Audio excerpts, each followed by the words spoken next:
Hello, everyone.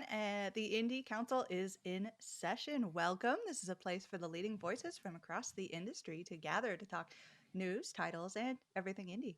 I'm your master of ceremony, Jill Grote, the Indie Informer, and joining the council today, birthday boy himself, Mike Towndrow. Hi. Woohoo! He is lighting, for Yay. anybody who's listening to audio, he's lighting his uh, ceremonial bang candle. I assume you're going to make a wish on that too, so that your birthday wish Oh, can come it true. is Uh, burning up. Yeah, this is absolutely ceremonial. Oh, Oh my goodness. Yeah. Yeah, I'm gonna put that away from my face. Yeah, good idea, good idea. The next time you uh, see Mike, he'll have less beard. yeah. At the end of the show, when I blow out the candle, I'll make a wish. Okay. I'm also gonna Are do you the allowed to tell us what it ceremonial. is? No, Or is probably it one of not. those? Okay. Just gonna do one of those also. Oh, yeah. Cheers. Happy birthday to me. Happy birthday to nice. you. Happy And birthday. as seen on the Indie Council's best dressed list, Janet Garcia.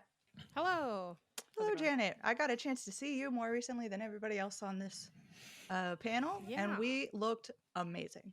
I know. I posted it on. I think I posted it on our Twitter page, the Indie Council _ Shout out to Yeah. whoever took the Indie Council handle.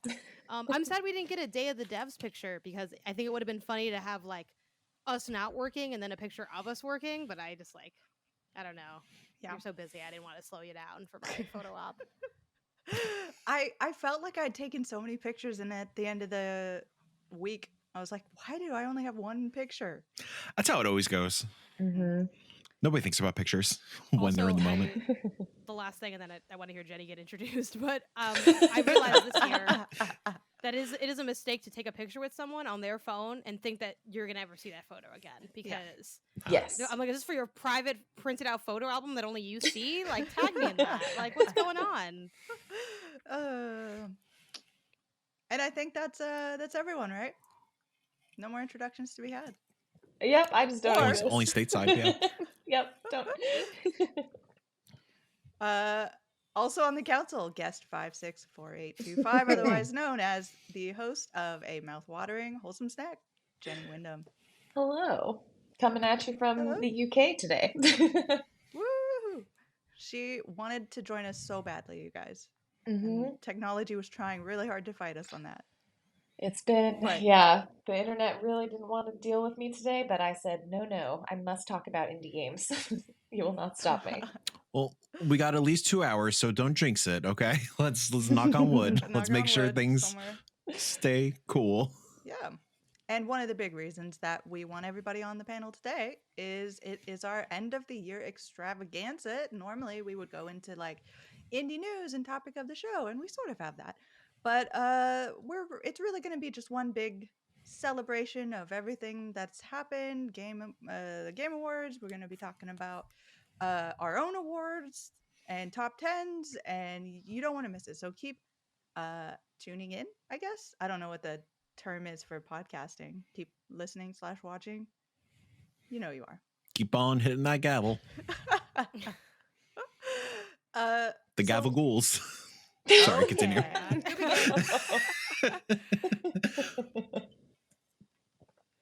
It's been a long year. Yeah. Yes. And we especially wanted Jenny here because she's going to be a big part of our next segment, which is our Game Award prediction outcomes. Everybody might remember that we gave our Game Award predictions in a past show. Jenny wasn't on it, but she did send over predictions beforehand.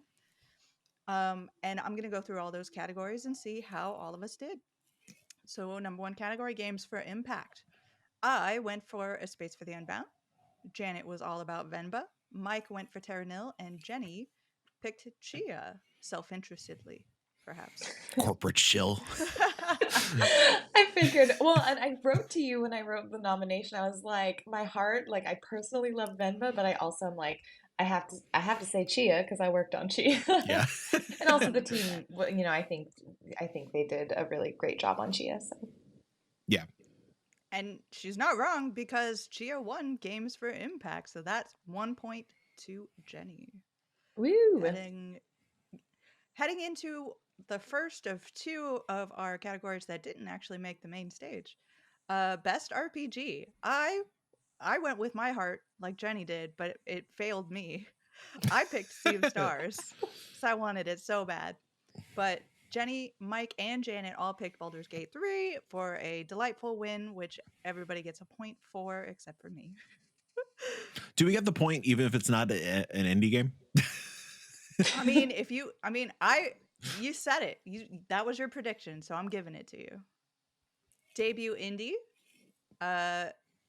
Everybody else went for, it was Janet, Jenny, and Mike all went for Cocoon. And they were correct because Cocoon was awarded the best debut indie title, whereas I really wanted Dredge to hit something. And again, my heart's broken. Yeah. It's a shame that Charles H. Cocoon couldn't make it on stage in time, and they had to have the Annapurna reps speak on his behalf. Stepped on him. Oh, I hope not. Backstage. Oh, it's terrible. And then best independent game, which also didn't make it onto the main stage. A running theme. Yeah, we'll talk about that soon. Interesting. Me, Mike, and Janet all thought Cocoon was absolutely 100%. There's no way it's not going to get best independent game. And guess what? Jenny showed us all up again, picking Sea of Stars. So for anybody who was keeping tally during that whole segment, the winner and absolute sweep of every single category predicted correctly is Jenny Wyndham. Yay! Yay! I am This was a shocked. wild run you went in. Yeah, I never get any of these right usually, so I am like, I wish I bought lottery tickets. I wish I bet on this. Like, I guess you just know the scene more than I do. You know what I mean? Just- Like, I I hate just to breathe have to indie. admit defeat, but like, your hand is on the pulse. Like, you know, you could clean up in Vegas. You know, you can be one of Good. like the analysts or whatever. You Oh know? my gosh, yeah. Yeah. I wish I could say that was true, but I did go to Vegas for the TwitchCon this year, and it was not pretty. So I feel like they should just. I'll take my wins where I get them. Yeah, maybe you traded for being able to win this of no real value competition. Hey, Our there's, love and respect. Uh-huh. Yes. there's emotional value. you Yeah, know? You I can't even really put a just price wanted on to that. It's impress you priceless. People all. try. Yeah, I mean, Jenny's gonna have to take over like Master of Ceremonies or something because it's I impressive. could never take your spot. No, big shoes to fill. I will say too, the real shocking. Besides, honestly, I was like, oh my god, Jenny like tore it up, and I think Mhm. it's interesting because the places it was perfect. Like it's like the places you deviated where I was like, nah, no way, and then it's like you're right. Like what the heck? Right. And the big shock to me from the night, looking at these categories again, is that debut indie and best indie were different. Just because you would Mhm. think that, like, Yeah. you know what I mean? Like, I mean, I guess maybe there's a wider spread in the independent than there is in debut. So I guess maybe that's where the differentiation comes in. Like maybe the reverse would be more, more common than like debut versus independent because they have a technically different pool. Mhm. But yeah, I was a little bit surprised by that. The Yeah. Sea of Stars stands. They're winning. Yeah. They came. They're They big. got finally. They a came win for the out, Sea yeah. of Stars Finally. community. I think Well, there might be a those- little bit of just like when people are voting, just being like, we don't want to give everything to one thing, so we'll give. even Well, though we, Stray last year. That's why I did Cocoon for both. Stray was both last year. Yeah. Mm, People love mhm. cats. I guess people don't like People do love whatever cats. that People thing don't like was, bugs. the bug. People like Cockroaches. bugs. Yeah. Is it like what is that? Like you're a little He's a guy. little Yeah, cockroach. it's- I don't think he's a Is he? cockroach. I think he's a dung beetle, actually. Yeah, I think Oh, it's that probably makes more sense. dung beetle. Yeah, I think so too. like a mystic dung I'm beetle. googling it. Is it? I think it's the same. It's like a realistic version of like remember Yoko's Island Express. It's like Yeah. what if you Oh my made that like gosh. Good movie game. and artsy? hmm Oh, it turns out if you just Google what is the bug in Cocoon, it brings you to science pages. I should write game. Too bad he's dead now. It's true. On to our Game Awards experiences. I'm gonna gloss over the fact that I didn't get any of those categories correct because I don't want to. Well, I feel like that you have an easy out though because you kind of purposefully were like, I'm gonna zag. Yeah, And like the zag didn't pay off, Mhm. but I think you zagged for zagging's sake. right. But like Jenny's zags all hit, and I'm like, I You know, was. it's best not to compare. That's what I was hoping you wouldn't. Yeah. You know what I mean? So a few of us did get to go to the Game Awards directly, so we have Must a have little been bit nice. of a. Sorry, Mike. I would have tried to fit you into my suitcase if I could.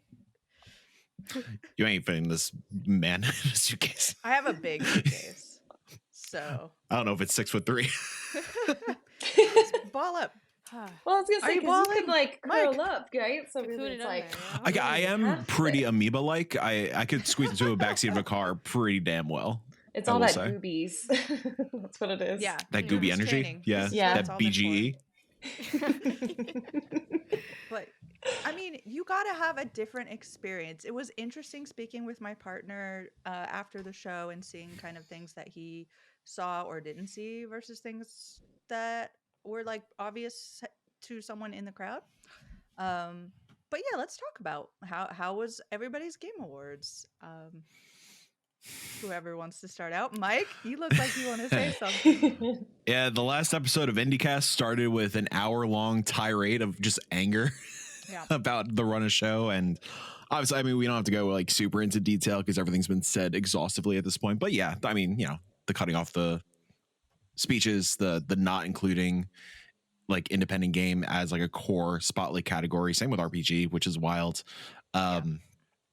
I thought it was a great winter games fest, but not a good award show, obviously. I mentioned this on IndieCast and wherever we talked about it. I really wish Jeff, and obviously it's not just Jeff, but like the entire TGA crew, take a note from the Grammys. Like the Grammys does have the I forgot what they call it, but they have an actual award ceremony where they go through every single award and every single person has their moment. And there are still performances in that, but it's not like the grand spectacle. Then you can have like a, I don't know, 2-hour intermission if you want to. Then you have the grand spectacle, put the major awards in, and yeah, then have all the reveals and so on and so forth. Like there is a way to do it. And I'm not discrediting that it is an easy production to pull off. Of course it's not. It's impossible. And yes, it is the reveals and the announcements and the trailers and the hype that do draw those hundreds of thousands of viewers watching it simultaneously, of course. But this wasn't the way to do it, you know? And it's a bummer. I want to cut in on because you brought up the topic. There was an absolutely wonderful article today from the glorious Rebecca Valentine over at IGN with Game Awards winner speeches that they didn't get to give. And I do want to run through those just super quickly because the first one was from creative director at Sabotage Studios and game director on Sea of Stars, Terry Boulanger. I'll go Nailed a it. little French on that one. So winner of Best Indie would have said, imagine that I look like this person and I'm holding a statue.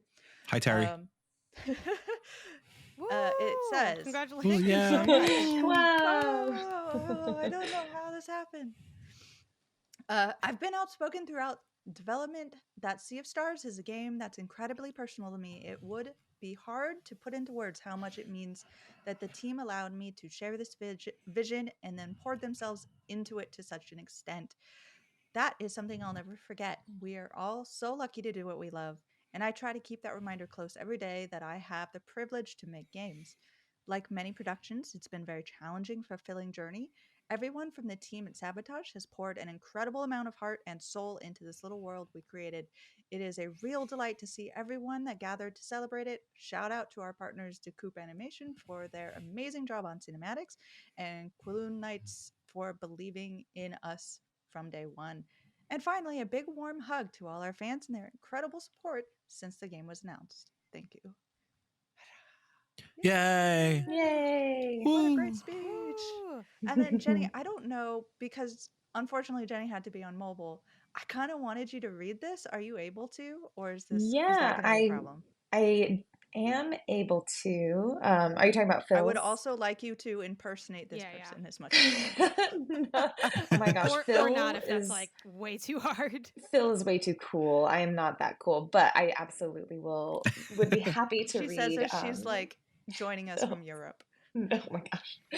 For a work trip. It's like, the most boring reason to be Hey in Europe. man, But they're yes. our worst work trips, you know. Yeah. That's Okay, true. so the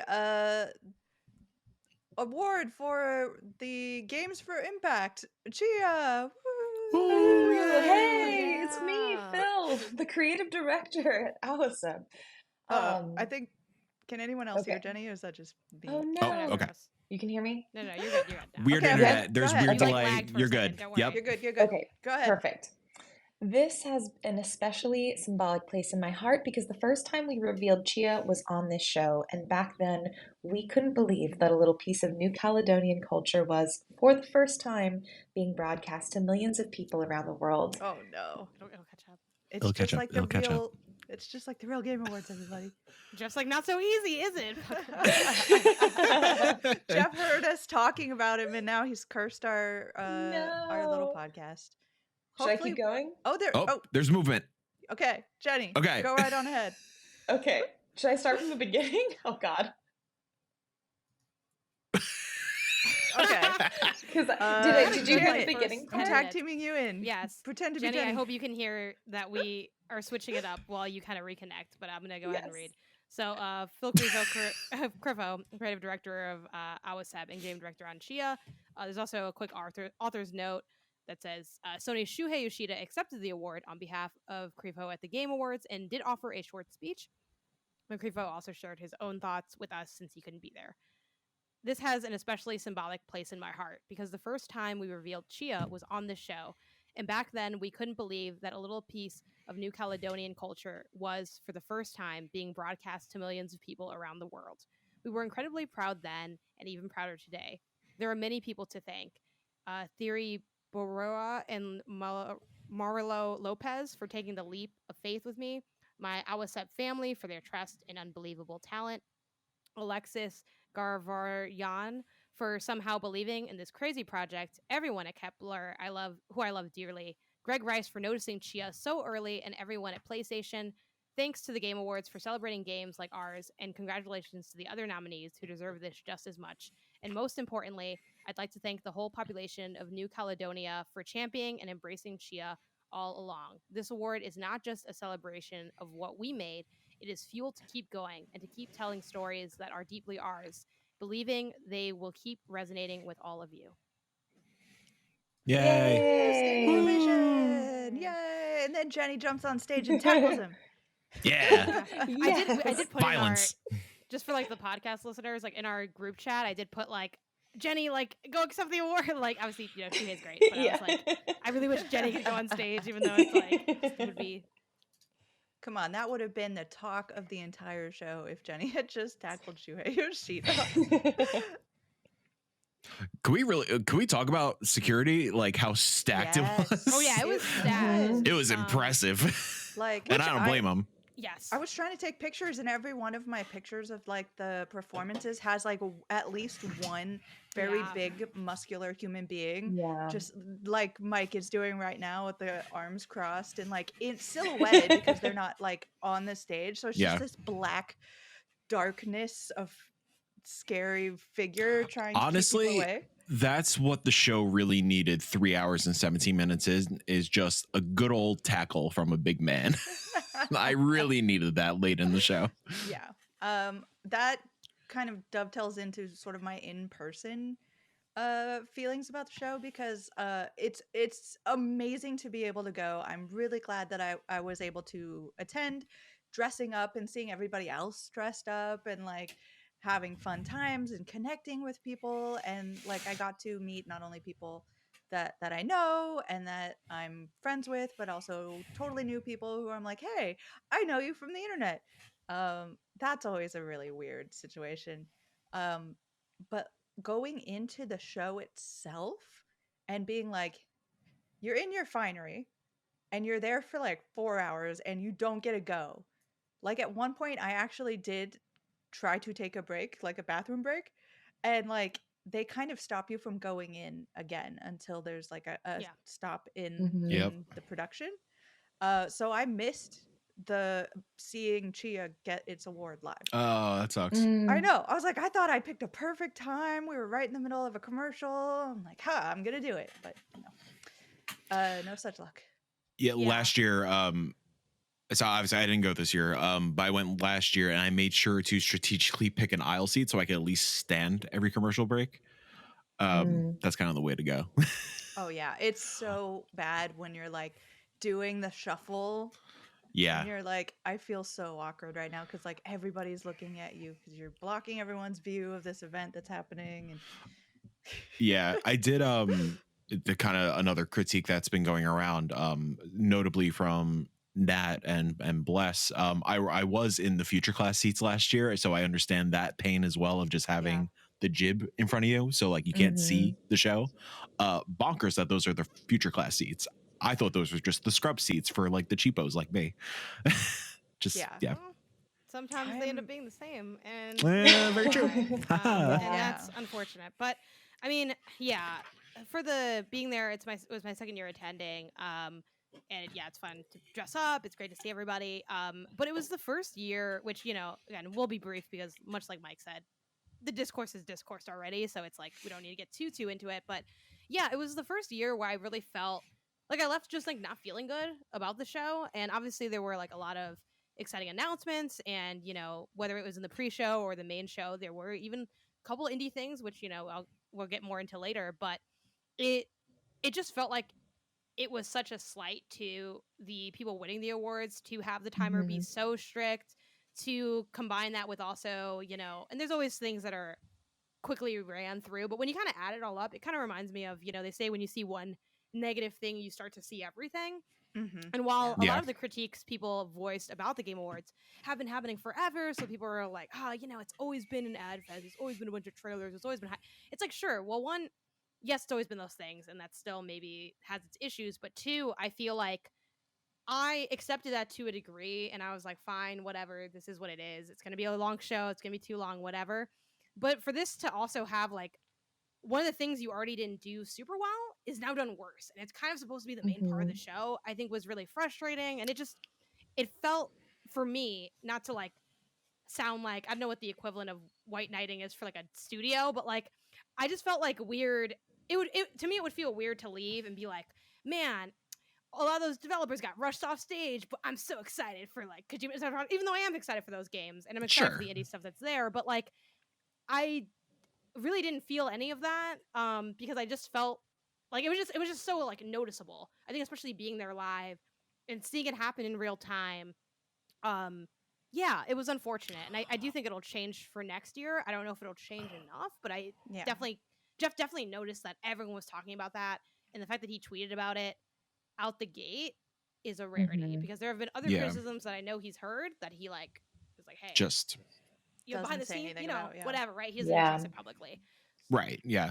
Kind of on that note, like this wasn't like, yes, it was a response to Christopher Judge last year. I get it. This was not the year to trial run a hard 30-second timer. Like we industry folks have had such a difficult year. This was the time to give people a voice. Mhm. And like And while I wasn't expecting it, because it is Jeff, we got to please the board, please the advertisers, all that good stuff. In his opening monologue, there was the perfect opportunity to address the layoffs and Yeah. just everything going on. And I was like, I felt it in my heart for a second. I was like, oh my God, is he actually going to say something? And then immediately like hard left turn to Anuma and talking about Zelda. I'm like, oh, okay, there we go. That Nothing. was especially felt in person because in order to actually get into the line to go in, you had to walk past like essentially protesters Yeah. who were talking about unionizing and how bad the year has been. So it's like this is a very important topic we could have touched on in a good way. I think it is very interesting that they saw Chris Judge's speech from last year as a problem to solve to this degree because it was long, but also it was a defining feature that people liked about that show last year. And they even like made a little joke about it the first couple of minutes in the show when he was talking. So that is something that brought people good energy and happiness from last year, and to course correct to such a degree is a little wild. And I want Jenny to share her thoughts as well. But my last thing on the speech, you especially felt it when I forgot the voice actor's name, Neil, right, from Baldur's Gate. Yeah. When the music cues as soon as Neil mentions representation in video games. And it was felt once again, it was like a 1-2 punch with Annapurna and Cocoon. I'm blanking on her name, but as soon as the woman who works at Annapurna stepped to the microphone, the big music cued. And it's like, Yeah. guys, lay off a little bit. Yeah, I think there Boom. was definitely an instance of people not. There was a lack of human element there with like people not listening, because obviously the big one that other people have like touched on was like Larian talking about some of the coworkers that have passed away in the pandemic, Yeah. and that you get that. So it's like, yeah, that I don't. I was not very happy with a lot of the things that happened in the show.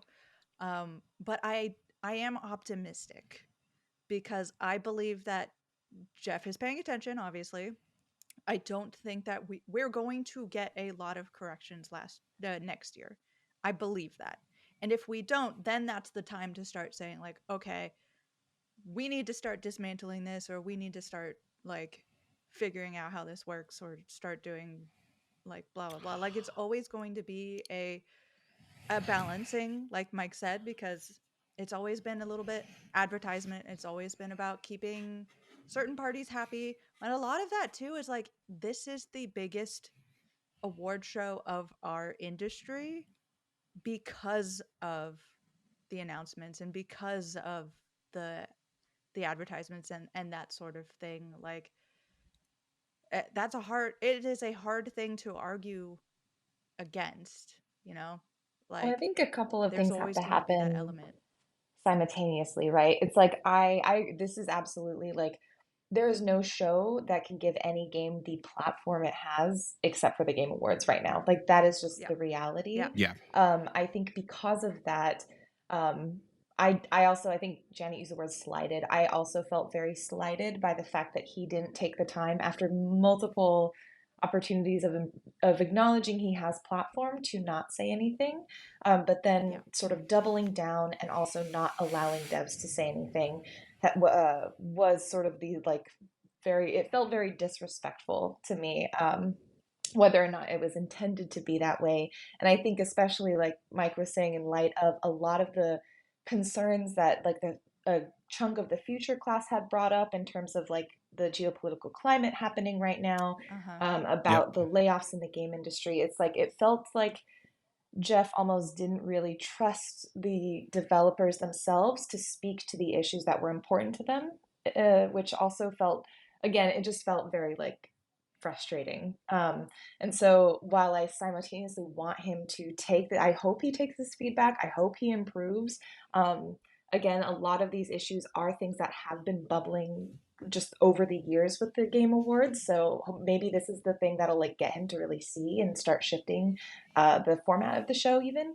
But also I feel like this is a really good opportunity to say, hey, if we want other shows that do platform developers, that do actually do this work that we like and we want to encourage it, we should pay attention to them, because Game Awards are powerful because we give them attention.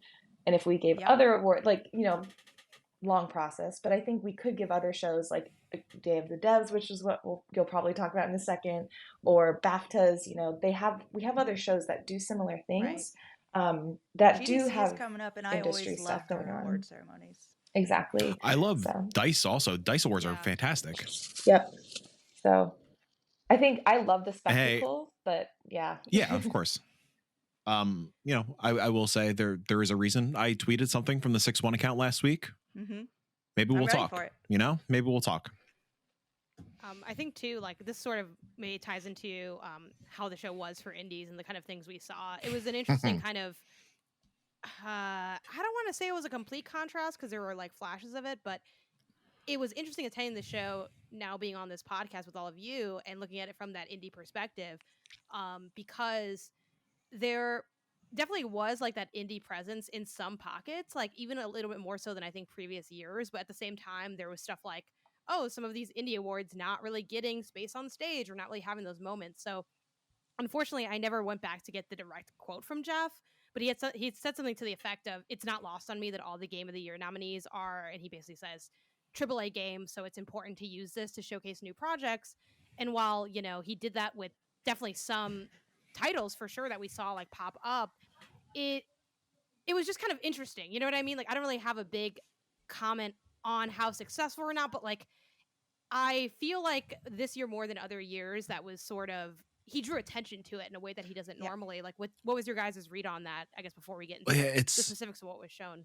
it's like, yeah, he said what you just quoted about like it's, you know, all the AAAs are in the game of the year categories.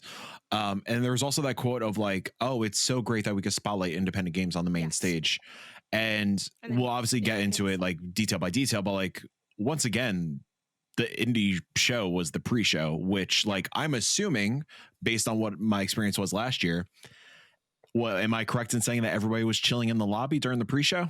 A lot of people, not everyone, but yeah, Not everyone. it definitely was. Sure. fairly full. Yeah. It was, And like in my heart of hearts, obviously like a lot of the bigger names in games media, like the more prominent figures are attending the awards in person. If I was an indie dev and I got a spot on the pre-show, like I'm fairly certain the person I want to see my trailer is hanging out in the lobby and has no idea that I'm debuting something really cool. The only like, it's just like, again, going back to that Jeff quote, like it's baffling that the only we have like Jill, you listed on our doc here, like the games on the main stage, like Right. that is like being a little considerate calling it indie, because like obviously you get into the nitty gritty of like, Yes, you know, exactly. What Hello do we Games count? probably has more money than God at this point. You know, Donut I is put more in- double A and stuff like that. We'll get into it, but like yeah. the one true indie is Big Walk that was on the main stage, which is awesome. I wasn't expecting that game to be shown on the main stage. Yeah. Killer. But if you're gonna say like, I'm so happy we could give independent games these platforms, do it. Well, and it was Don't so just weird. stick them in the pre-show. Just do it.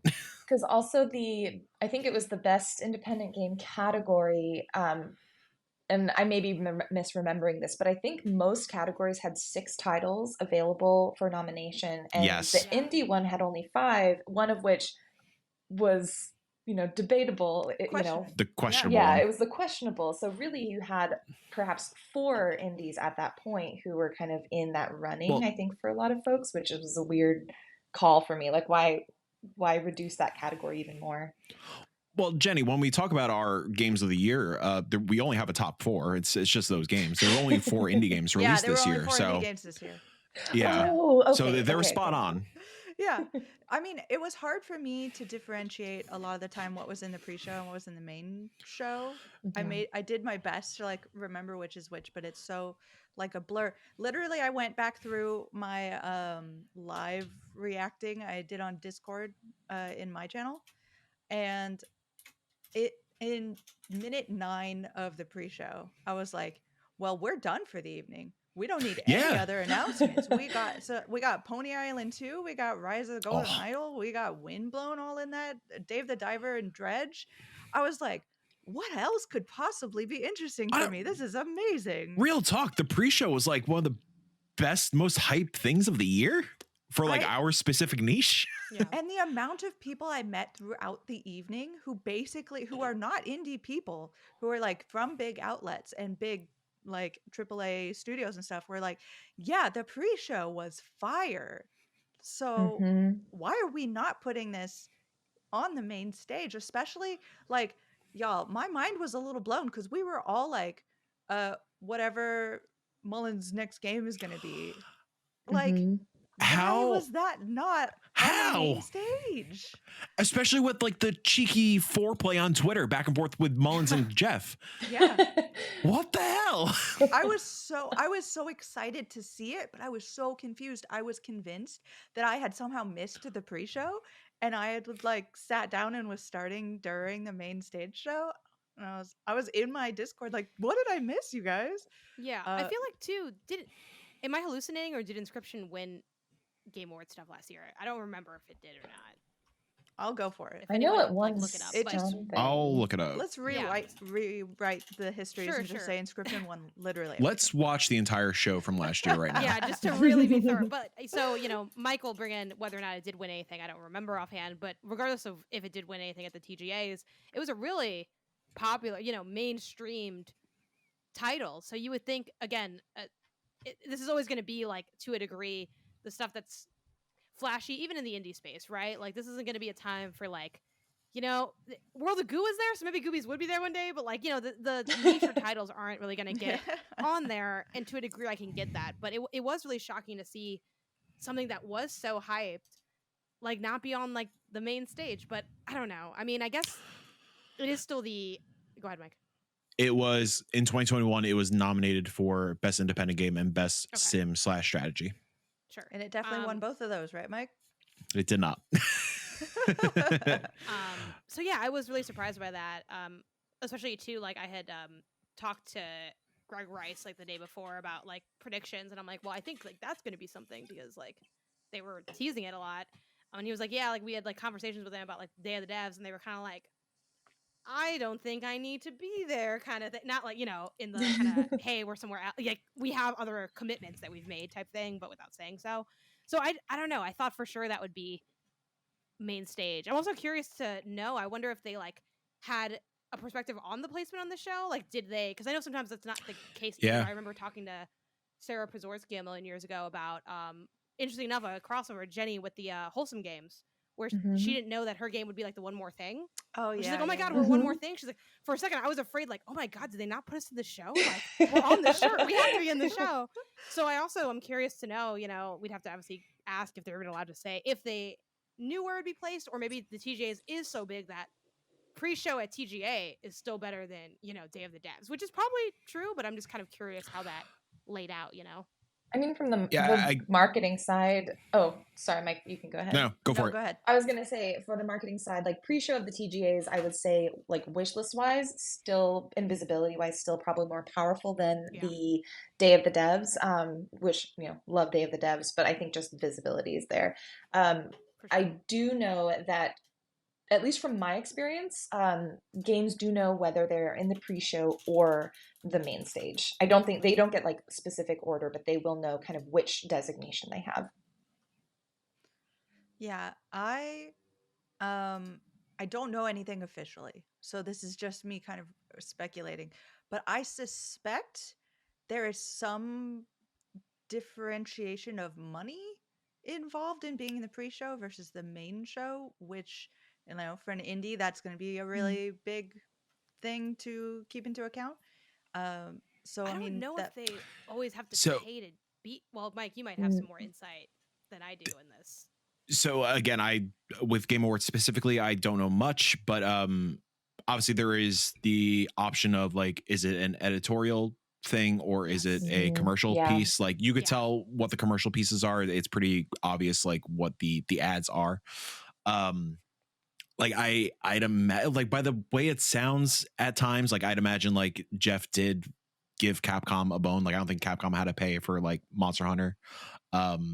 Maybe some of these bigger indies that like with No Man's Sky or Hello Games, for example, I'd imagine that as an editorial piece. But yeah, a lot of the smaller things, especially in the pre-show, like it's a little bit wishy-washy. You can't really tell if it's editorial or commercial, and I don't know. Yeah, it's weird. That was pretty much my comment, where I think there's definitely the possibility that this was an editorial thing where they don't have to pay for the visibility, but definitely, I mean, that's on the table just with how like the business of that is ran, which it's kind of interesting that they don't have to disclose that, because I feel like, I know was what I mean? just Like, gonna say, it's very but that's up to the FTC to, that's not I'm not an FTC cop. Like that's for the FTC cops to do their thing. Like I love the it's idea that there's interesting. like an FTC cop like uniform and that Janet could join it. And Oh man, I think ACAB has to include the FTC cops. Even though I know, I was the gonna FTC, say. they fight the good fight. They're actually doing something. I can't say that for other sectors, but yeah, I mean, I don't know. It was interesting to see it there, but there definitely was like pop for it. I mean, people are excited about it, so yeah, 100%. hey, it's getting eyes on the product, even though it's kind of gross to be like games are products, but they are. Yeah, but they are. I think it is obvious. Like even when we saw the main stage last year was Everblade from Extremely OK Games, which Celeste, one of the greatest games ever made, arguably, and Hades 2, again, a follow-up to one of the greatest games ever made. I think whenever we do get it indie, whether it is main stage or pre-show, it is going to be a notable studio. Like whenever the next time we see Hollow Knight Silksong, it's going to be at a Jeff production. Talk about that, Mike. We don't talk about it, but it's going to be a Jeff production. Same with, I mean, that's why I'm assuming we got next game from Motion Twin was not something I was even conceiving. I just thought like Yeah. they're on Dead Cells forever. But yeah, of course that's gonna be a Jeff pull. So I don't think we were ever gonna get something like a debut from a new indie studio on TGA main editorial. Like, sure, if somebody has a deep pocket and wants to do a commercial spot, yeah, but I think that's why you see the, not to say quality, but I guess I don't know, Like the production value, polish, sort of. yeah, you know, games. the indies that pop into mind when you say like name an indie studio. Yeah. That kind of stuff. We haven't really talked about this, and it's one of my biggest pops of the entire night, especially since just talking about the difference of being there in person and being remote. I had the day before been talking to a member of the team of PlayStack who works with Golden Idol IP, and didn't say a thing, you know, like lied to my face. And then when I saw this, I was so excited because I had no idea where it was coming. It was out of the blue, and then ran into him after the award ceremony, and I was like, "It's a good thing that was such an amazing reveal because I would have been mad at you otherwise." But like, it's such a thing that like is so different when you're there versus watching it at home. Yeah. That's just part of the, like, for all of the things that you can say went very, very poorly and was very disappointing about this year, like, there is a magic, like any other event, about being in the same space with all of these people who do love and celebrate games. And even if we didn't get a chance to have that on stage, I can promise you, like, behind the scenes, we were all giving props to everybody. We were excited. We were celebrating. Yeah. So yeah, it was a really cool place to be. But unfortunately, moving from that over to where that won't be happening anymore, and sort of still Jeff Keighley featured, is E3 is no more. It's a bummer. How's everyone feel? It's a bummer. I think Yeah. E3, I mentioned this this just happened yesterday. Damn, it's been a long week. Yeah. Facts. E3 was a great place that was very approachable for up and coming outlets and journalists. SGF at the moment is not that show. Yeah. Like I tried very hard to get into play days over the summer, and I got shut down immediately. So I was just chilling by the pool while everybody was playing Day of the Devs games. It was great. Like, if you could have crawled up into I know, my a suitcase. Yeah, exactly. So yeah, it's a bummer in that sense that like it's just not going to be a thing anymore. And it's a bummer that future generations are not going to have that kind of ease of access. Granted, Playdays could definitely grow and can allow more outlets to come in, like not, you know, gatekeeping between like readership, followers, all that kind of stuff. And yeah, one could argue like there is PAX, and you know, there's obviously like a bunch of these other shows, but PAXs are very consumer forward, and you know, the E3, at least what we correlate to what E3 used to be, at least an industry forward show. And yeah, it's a bummer, you know, especially like, you know, growing up watching E3, all the shows and stuff, you know, it's a bummer that we'll never really get something like that again. Yeah, I agree. 100%. It's the end of an era, and I know that part of that ending is because there are aspects of the industry that have evolved beyond that. I think the you know, not resurgence, surgence? I don't know, right? That's a word on its own. But Yeah, like I'll give it to you. the popularity of hosting your own showcase and doing your own thing, and also the money that saves. Again, a lot of things come down to money. Like, that makes sense for a lot of studios, publishers, teams. And that's kind of the way we've moved. And, you know, part of that is, again, the show was kind of having its issues long before the COVID pandemic hit, but I do think that exacerbated it quite a bit. But all that being said, I'm still really going to miss it because it, you know, I am glad at least it went out quietly instead of disastrously, because I was worried that we'd have the worst E3 of all time, 2024, and they'd have to slink away. So at least this was like, hey, it didn't happen, it's done. But yeah, I mean, E3, loved E3, big fan of it. Watching those showcases are always the most exciting. I feel like game showcases have kind of gone the way of the subscription model for like media and television, where there Yeah. was that part where we're like, man, cable's gotten so bloated. Let's go into like, we got Netflix, we got Hulu, right? And now we have so many of those where it's like, have you thought of having YouTube Super Prime? And it's like, oh yeah, it's how much is that? Oh man, you add this up. And I do think what we lost in the combination of E3 falling and independent publisher shows kind of blooming is a cohesion. Hey, we're all coming together in this one space and we have this one moment. Again, I could go on for a long time about the pros and cons of that, especially in terms of, the work culture, the people crunching to make trailers because they got to hit this, there were definitely drawbacks to it. I don't want to pretend like it was all just fun and games, but it was a lot of fun and it was a lot of games. Like, let's be real, like those showcases were so exciting. I watched them all growing up for forever. To Mike's point, yeah, the actual work of it, the energy, the idea that this is the biggest moment of the year, and all of us kind of cranking away at that. Again, that has its drawbacks too, but it created an environment that I think a lot of the industry was born out of and strive to reach. And yeah, as is SGF, isn't that? I don't think it really can ever be that because of the way the industry has changed. But to Mike's point, I do hope that there's more opportunities to get into that door, because that's definitely an important part of it. Not that I ever was able to get to E3 on my own to begin with, but I do get the idea of, from everything, like the spacing, the size, like SGF being bigger or being able to accommodate more journalists or content creators would be beneficial. And at least we have something taking the summer space, because I hated that year we had like, I think we had everything. We had E3, we had SGF, and then every outlet was like, would you like to come to games.gamescon? And I'm like, Yeah. bro, like, you Like, got I like one guess. trailer and it's not exclusive. Like, should I cover this? And it just ends up being sloppy. So I like the cohesion that SGF does bring about. And I hope it continues to grow for the sake of, I think, just propagating, I don't know, coverage in the industry. 100%. Jenny, where were you when you heard the news? I was in a meeting here, and so I got it quite belatedly. And to be really honest, I had to take a moment because I was like, wait, didn't it already? I thought we already finished Yeah. E3, so I felt a little bad because I was like, oh, but yeah, pretty much I echo everything that y'all have said already. It is the end of an era. I'm really sad because like growing up, I had like Nintendo Power and I watched E3. Like that was like my thing and I loved it. My brother and I would bond over like guessing what's going to come up next.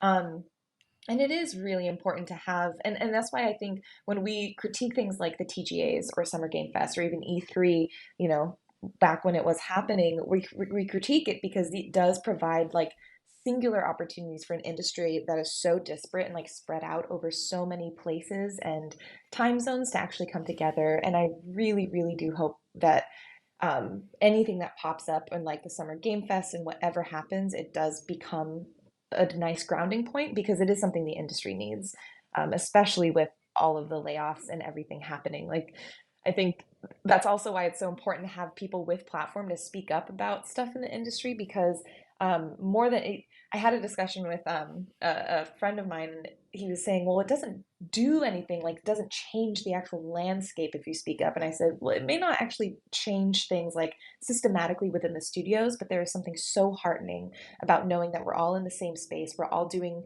and moving together towards something, and that's so important.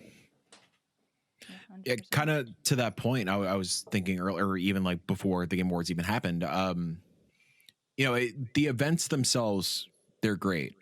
But my favorite part about going to the Game Awards or going to SGF is the surrounding activities. Like all of us hanging out at the JW afterwards, all of us going to a beer garden, all of us going to a remote event somewhere and just hanging out. Because Jenny, like you said, we're all over the place. For such a tight-knit industry, we barely get to see each other and barely get to have that actual interaction with one another. And whenever we do a PAX, whenever we do a Summer Game Fest, whenever we do a Game Awards, it is special. There's no real feeling that matches that. And yeah, just E3 going away and being one less opportunity for that, it sucks. Yeah. And I think as far as thinking about how indies are affected by this particular piece of news, E3 in its later sort of form was open to the public. People could come in, and it did have a sizable sort of indie section where people could be introduced to indies and the sort of people who might not ever like see a podcast like this, like people who might not ever even listen to a video game podcast, let alone an indie game podcast, are coming across things and being like, "Hey, do you ever hear about this, I don't know, Dead Cells game or something?" It's hard to do. It's It was a hard to really small imagine. corner. No, that's totally valid to not really have a distinct thing to pull from. But yes, they did have a presence there on the show floor for sure. Right. And But as Summer Game Fest is journalist only, industry only at the moment, we no longer have that. And I'm very interested to see, like Mike said, a lot of what E3 was like peripheral things, and a lot of that was also like peripheral events from indie people doing their own thing, and just using the fact that people are in the space right now, and hopefully getting people in, like journalists, to come see things. So maybe that will become a bigger part of Summer Game Fest, even if it's not like officially sanctioned, because I worry that Keeley's reputation with indies is not super strong. Like, he does like to promote, like we said, the high production values, the polished, the like the cream of the crop, the triple I's of our spaces, but you don't get a lot of like weird, unusual things a lot of the time. So yeah. Yeah, it's not to, not to potentially say something harsh and not ever get invited to the Game Awards again. Going back to that Jeff quote about giving independent games a platform on the main stage, when you do give that platform to a Hades, to an Everblade, which again, 2 games I'm incredibly excited for, and 2 studios I admire the hell out of. Mm-hmm. But like, it kind of seems like you're doing it for clout so you could pat yourself on the back, it gives off that vibe. And I don't think that is an opinion that is solely my own. Like, I think that is like kind of a sentiment that kind of spreads around the scene. Yeah, 100%. I don't think Jeff does anything for these shows that is not smart business. He is a smart business person. Very smart businessman. And going off what you were saying, I was so happy to see, because during Summer Game Fest, Day of the Devs was a part of Play Days. So that was locked out of, like, that's one of the big reasons I wanted to go to SGF, was to go to the Day of the Devs thing, and I couldn't get into it. I was so happy to see that this time around it was its own independent thing where anybody could go. Yeah. Super stoked about that. And they had a media hour, which was great. No offense to everybody awesome. else, but like Media 2 hours. Yeah. Amazing. 2 hours. It was And so I think That's kind of credit to the Mix also, that always does that around PAX do. and GDC. 100%. Like, they are great events. Yeah. And I think, to your point, Mike, I feel like for me, my interpretation isn't necessarily like the clout of it, but it is more of the business aspect of it. And I think the thing is, it's like, it's kind of like what it stands in place for, right? And I think the TGA is definitely a mainstream thing, and I think even it would be cool if it got a little weirder, even just for like, hey, like throw something wild in there, like throw some shit with 40 Steam reviews and see what happens. That'd be fun. Probably isn't going to happen. And I think the happy trade-off is, I like this idea of, and I don't really know what the business or personal relationship is between, Jeff and like the Day of the Devs crew, but I like the idea of the ways they've been in conversation with each other from now we toss into it. So I think, and I feel like that's the way to go, and it makes sense. It's like, is Jeff down in the indie trenches? I mean, I don't know what he does in his free time, maybe, but like, He's just a huge indie freak. Yeah. Right, like I don't know what that Steam library is. Like, I'm lying, drop the Steam library. But right, like the point is, like, he, whether it's because he chooses to or because he can't, right? Like, he's not platforming on that deeper level. Like, he's not getting into the weeds. So I like the idea of him being like, hey, it's not my bag or expertise or whatever. You can get that over here and let me try to like shout out this work and highlight that work. And I think that's sort of the best case scenario with this. But yeah, Day of the Devs, if we want to get into it, Jill, I'd love to talk about how Janet. the show was. Tell me what you liked. I think I'll save some of them for games I've been playing. Sure, but, yeah. I'm definitely saving at least one of them for games I've been playing. But yeah, the show was awesome. It takes place in the building that SGF takes place in, so it's like, hey, Amazing. it's like you're Yeah. there, you know? F it, why not? I will say real quick, just before we get into the physical event, I do appreciate that there is like the Day of the Dev show was like Yes. on the Game Awards channel. Like it is officially Yeah. associated with Game Awards. Same with the Wholesome Snack. I really appreciate that. I also very much appreciate something that was driving me crazy from SGF is SGF ended, and then as soon as it ended, Day of the Dev started. And I feel like Yes. that the hype from like I think Final Fantasy closed SGF last year. I feel like that kind of like bled into the Day of the Devs and buried it a little more. So I'm very happy they were on separate days. Like, yes, let's have the indie day, have it be like main stage, youtube.com/the Game Awards, and then do the Game Awards on its own day. Yep. And same goes for the physical space as well. I agree. And I'm glad you shouted that out because I really, Yeah. especially as someone that attended in person, like I couldn't watch it. Like, you know what I mean? Like the event was over. You got to Same. leave the YouTube theater. Like you can't Yeah. watch the Day of the Devs thing if you're there. So, yeah, I like that quite a bit. But yeah, it was in the City Market Social House, which is like an event space that seemingly is often used for game stuff. Like it's where, you know, I've done other previews there. It's where SGF is.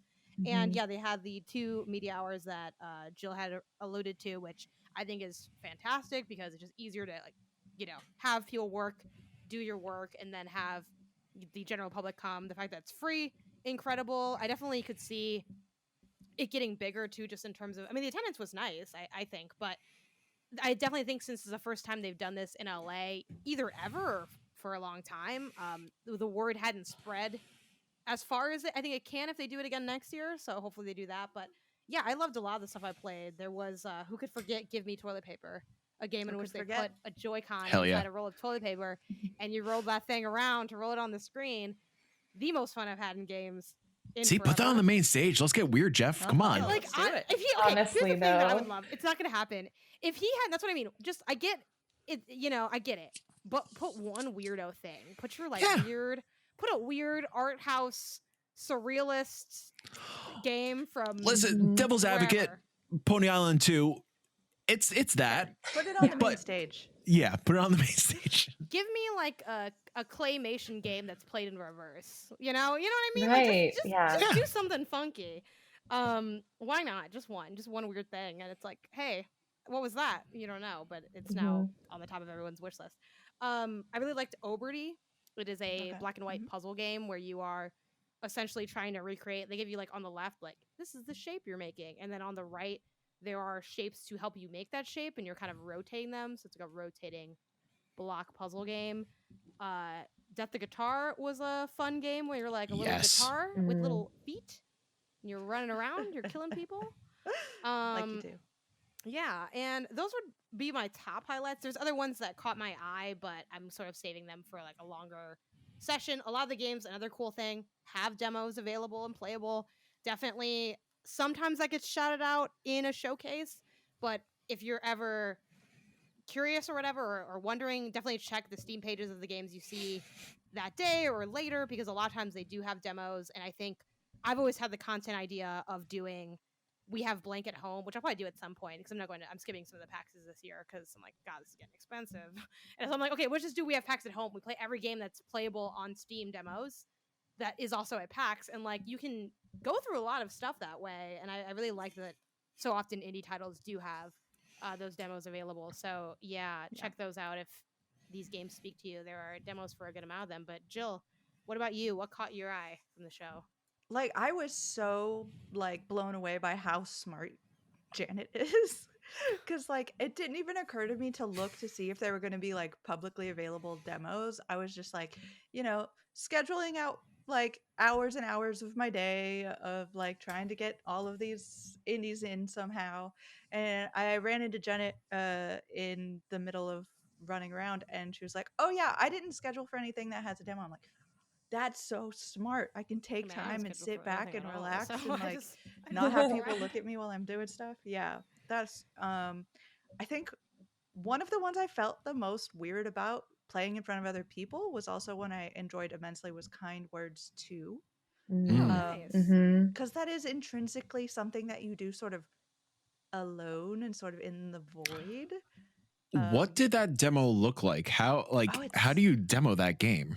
It's interesting. So you start out in what's essentially Kind Words 1, where you're in just your room and you can like say nice things to people and whatever. And then you hear like, "Hey, just get up and go out the door." I'm like, "What? Out the door? Outside?" So you walk out and there's like a little street outside there, and you can like go to the fashion shop and change your look, and you can go into I think it was the cafe that was right there, and like so now instead of making just suggestions for kind things or requesting like, "Hey guys, I'm feeling down about this, can you help me out?" Now it's just like straight up whatever poem comes into your head, go on ahead. I was not brave enough to make up a poem on the spot, so I just sat there and sort of listened, which again, really lovely and cozy feeling to just like sit back, relax, and like encourage other people to do their artistic thing, you know? I bounced out of that. My favorite section of the game that I got to check out was the Wish Mountain. Like it's a snowy mountain and you just trek up a little bit and it's got a nice ambiance to it. And then at the top there's a bench and you sit on the bench and you just make a wish. You make a Oh, wish that's out into the beautiful. void. You know, you get to see everybody. It is. Do you And I was mechanically like, make the wish or like just mentally? you literally like type out like the wish. So I'm like, this is the reason why it might have been better, not being watched by all the people who Sure, are yeah. walking by. Because I'm People like, looking over your shoulder. Oh, what are like, you oh no, wishing? What are you wishing? what are Sign you wishing? up What are on you wishing for? patreon.com. Look at Yeah, please follow me. Turn the wish into an ad, Jill. Always then, be selling. Every other word is like, oh, I misspelled that. Hold on, go back. Yeah. Yeah, I think I wished for everybody to remember to eat because that was something I was That's happy important. Yeah. for. Yeah, and so it's just a larger platform for just Cool. being nice and saying kind things. And I talked a little bit to the developer who was like, really, Kind Words 2 came about because people wanted these things in Kind Words 1. Mhm. And so we're giving it to them. And I'm like, that's fantastic. I love this. Nice. It's not hugely mechanically impressive as a game, but it hit all of the like charming, lovely, cozy vibes you would want a game of that ilk to do. I also got to play. Oh, I forget the. Mike's gonna know what it is. It's Whisker Squadron. Yeah. Mm. Did I say it in the right order? Whisker Squadron Survivor. Yeah. One of my games of the year that did not make the list. It How didn't dare you make the all? list. It's still in early access, so maybe next year. I had a ton of fun. I was like, starting off, I wasn't sure how I felt about it, but then as you go, it just becomes this like barrage of laser lights and you're like swinging through things and moving it's kind of like watching like Star Wars when you're going through the trench about to kill the Death Star. Like it's all that. You just feel really cool and lasery and neon. So yeah, those were some of my favorites. And I'll talk about a little bit more as we talk about games that we have been playing because Jenny sent me something, Oh, So, I did. yeah, I don't know if we were going to talk about the Jenny thing because Jenny's here, but no, we could definitely talk about the Jenny thing because I am The also Jenny obsessed. thing. I will 100% just we're listen gonna and talk just about the Jenny yep. Okay. Yep. So let's go to topic of the show, which is going to be the Indie Council Final Verdict Awards, is what I decided to call them. I don't know if everybody else liked that title, but that's what I Nailed it. decided. You got it. And we're going to start off with just what has become the official Indie Council top 10 games of the year, and we'll go on from there to give each of them some silly awards that we're all going to argue about. So starting with number 10, Potion Craft. This is actually a game that Yay! it came out originally. We all sound in... vaguely sad. It's nothing to do with the game. It's just all I think we sound interpersonal. polite. This is another one of those games that one of the slots that had to do a tiebreaker. And I didn't tell anybody where all the tiebreakers were. So no one knew exactly what was being broken for the tie, but Potion Craft made it onto the list. Technically, Steam 2022, but it did just hit platforms PlayStation and Switch, if I recall correctly. Yeah, specifically Mhm. December 2022. So it's like It was that, It's a December of grace period. 2022. It was Yeah. super close. that in between month where it's like sometimes you end up on the 2022 list, sometimes like people don't get around to it. So then I pushed it on to 2023. Janet, you want to tell people about this game? Yeah, this is one of the first games I feel like I've talked about on this show, in part because it's a continuous uphill battle to actually play something every week. Oh, yeah. Bushcraft is awesome. This is like one of my, I don't know, I don't want to get too dramatic and say one of my favorite games ever because, you know, that's a little much. But I do really, really love this game. I think it's so cool, so creative. If you're not familiar, this is an alchemist simulator. So you are, you know, clicking and you know, mashing up a thing. Oh God, what is the name of that? What's the name for that little masher Like thing? mortar and Or- pestle? Mortar and pestle. Yes, you got one Stick. of those. Yeah, exactly. Or if you're like me and Mike, stick. you Rock. take a stick and you smash it into something. Yeah, you just smash things. It's great. Yeah, there's so much Muddle? fun to be had. Yes, Yeah? yeah, you muddle it up. Do you right? know You that muddle as it a up. drink stuff, Mike? Is that What? like a mojito term that you know? I do watch a lot of Bar Rescue, so Okay. yeah, it's probably Hell from yeah. that. That should be a game too. I'm sure someone made it. Bar Rescue? Oh my God. Yeah. Fun, Sure quick that side is. note. A close family friend developed Bar Rescue, like the show. He's like one of the, Oh, like he's credited as like the Whoa. main producer. that's Yeah, so it's weird. cool. I thought you were gonna say a close family friend needed a bar to be rescued because it was terrible. I mean, that too. Um, That's just my childhood. no, oh man. Anyway, okay, so this can go on for a long time, and I haven't actually said much about what the game is. So, you know, it's cute, it's cozy to get to, you know, muddle and mix together ingredients, but really the secret sauce to this game is the way it goes about encountering new recipes and sort of figuring out what to give patrons. So it has this really interesting map that you kind of spend the game navigating, and you navigate the map by making potions. So you kind of have like a potion in the middle or like a vial in the middle. It kind of moves as you make different potions, and along the way you can like essentially run through little icons, and some of those icons can basically give you XP. There's some spots on the map that can, you know, destroy what you're making. There's spots on the map that can teleport you to other parts of the map, but the goal is to sort of, you're kind of like exploring this map through your mixing in order to unearth new recipes, but also come up with different ways to make existing recipes. So there's this fun exploration of not just the map, but considering the efficiency in how you make your different potions. Like, you know, all of us can make the same potion with different ingredients. So there's this like interesting layer of exploration and discovery that isn't like often present in a game like this, and not because this game is like, you know, so much better than all these other titles, but I think it's just a creative take on familiar mechanics. You know, I think we've seen a lot of, you know, simulator games that are cozy and cute, but this one has an interesting angle that's really fun, really different. I played this game alongside one of my friends, and like she was, you know, we were kind of helping each other out, like, hey, where in the map is this? I'm like, oh, it's actually up here, and we were kind of sharing ideas, and that's not really, I think a lot of those conversations when you hear people talk about games in that communal way is often relegated to, I don't know, like a Souls like, or a game that I think has Mhm. more on the face going on than Potion Craft might to some. But if you've played Potion Craft, you're deep in the weeds. And then there's, you know, Mhm. to keep a long story short, different there's some like openings for like what you can give different patrons, because some of them might not, kind of similar to Strange Horticulture, they might not ask like, give me a love potion, but they'll kind of tell Yeah. you what they have going on. Then there's this interesting system of like, there are like people doing good, bad, and neutral things, and you can kind of be like, hey, you need to burn down this barn? I got the fire for you. And then like that'll change kind of your shop a lot. I mean, there's like a lot going on under the hood of this game.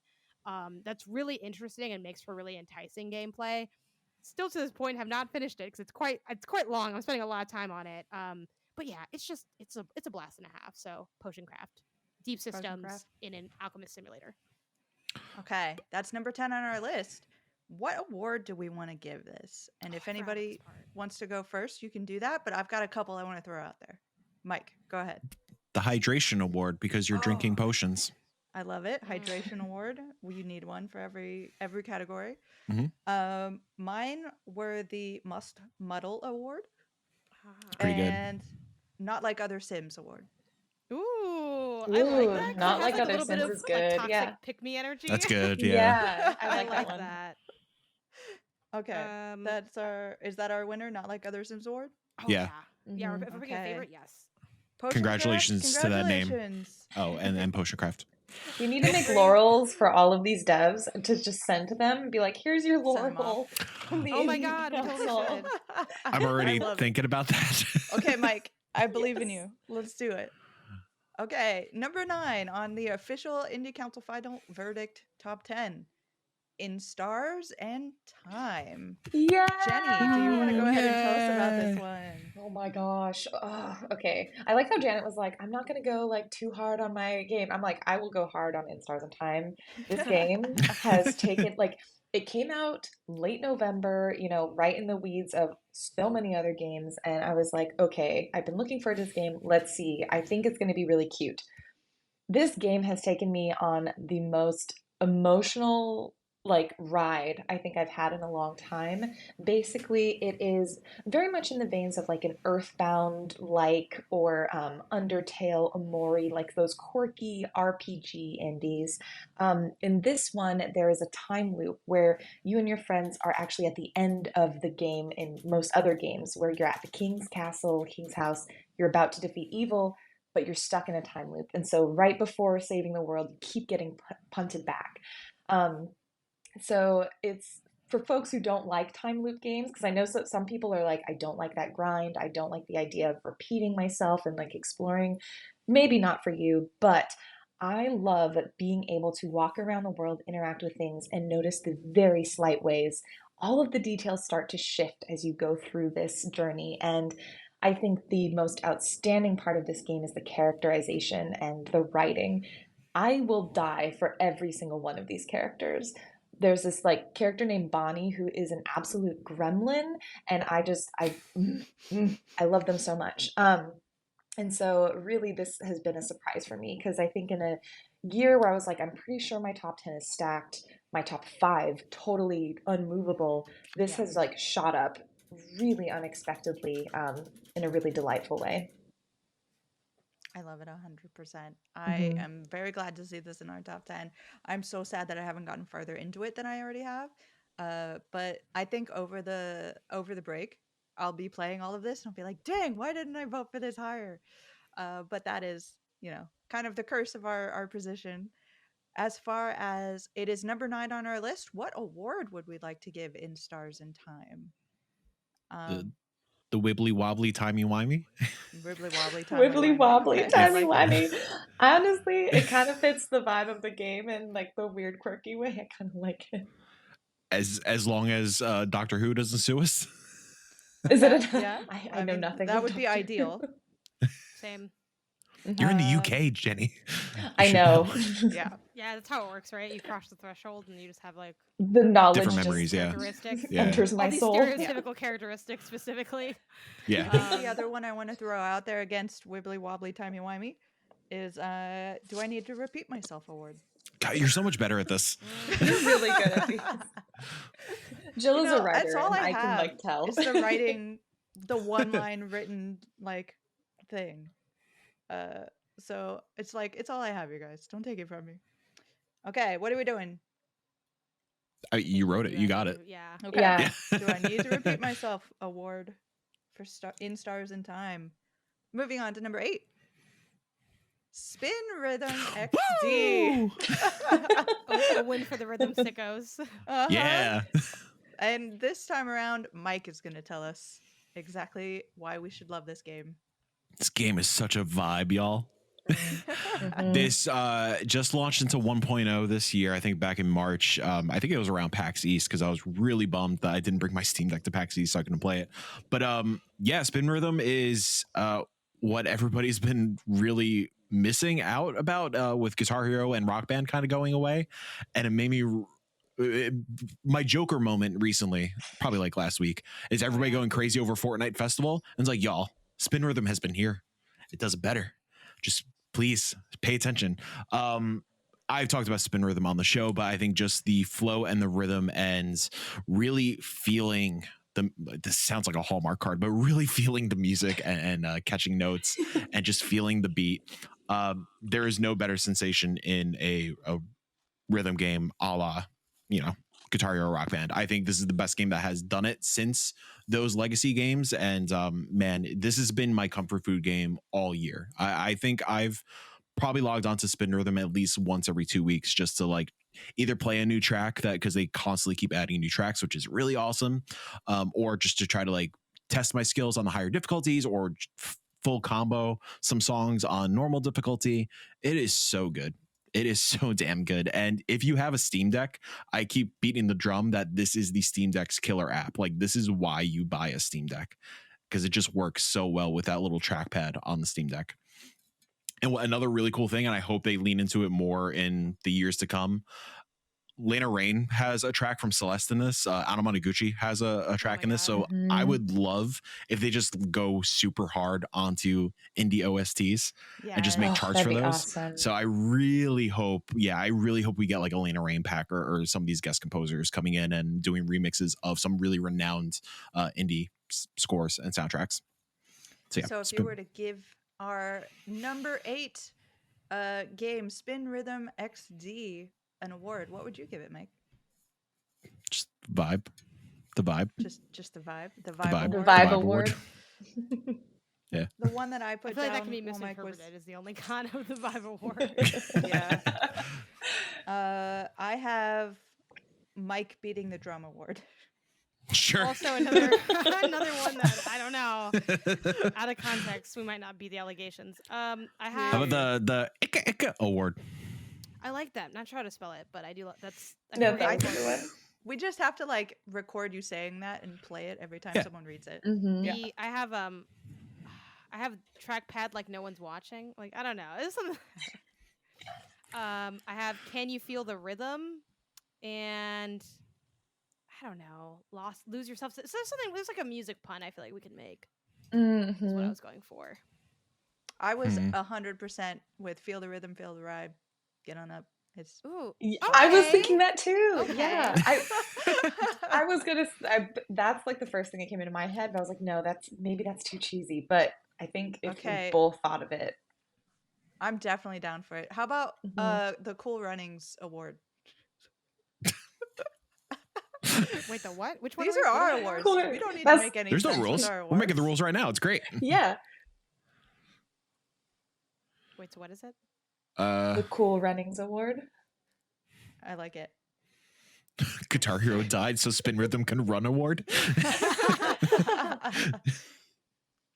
The Guitar Hero died for this award. No, cool. Is it Cool Runnings, right? Is This that what it the is? Stairway to Heaven award. No way like that. Okay. Well, whatever. I will say, like, this is a tough crowd. Unless you're Jill and all your stuff is good. Fair.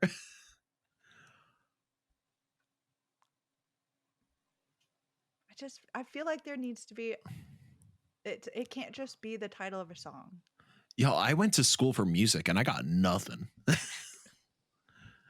Mike's disappointing. The us Spin award. Me Right Round Award, because it's called Ooh. Spin I like that. Ooh. The Wait, I do. the Billy Idol Memorial Award, even though he's alive. I'll do that if in parentheses it says even though he's alive. I'm just kind of writing down the couple different things we have. I don't know which one we're gonna. The Spin Me Right Round Award is probably the best we're going to get. I like the Spin Me Okay. Around. Okay, let's All do right. it. Spin me right round. Also, are we trying to repeat these every year? No, right? It's like specific to. No, the this game. is specific. It's Yeah. specific to the game. 100%. No, this is it. These are our 10 categories. Oh, I would I would love love it. it would get too long, but I would love if every year we also pick a game that fits last year's category. Yeah. That might Yes. take We me down, but that would be should. a fun. No, it's our show. We- We can do whatever well, we want. we Janet. can also do that like as the episode before, like almost. Yeah, like I a was gonna prelude say. to the Ooh, end yeah. of the Okay, year. That's I like like it. our I like version it. of the pre-show, basically. Yes. Yes. Yes. Mhm. Okay, number 7 on the official top 10 list is the Cosmic Wheel Sisterhood. I'll go ahead and grab this one. The Cosmic Wheel Sisterhood is so. Yeah. Yay! Ooh, Yeah. yay! Congratulations! Number 7 on the list.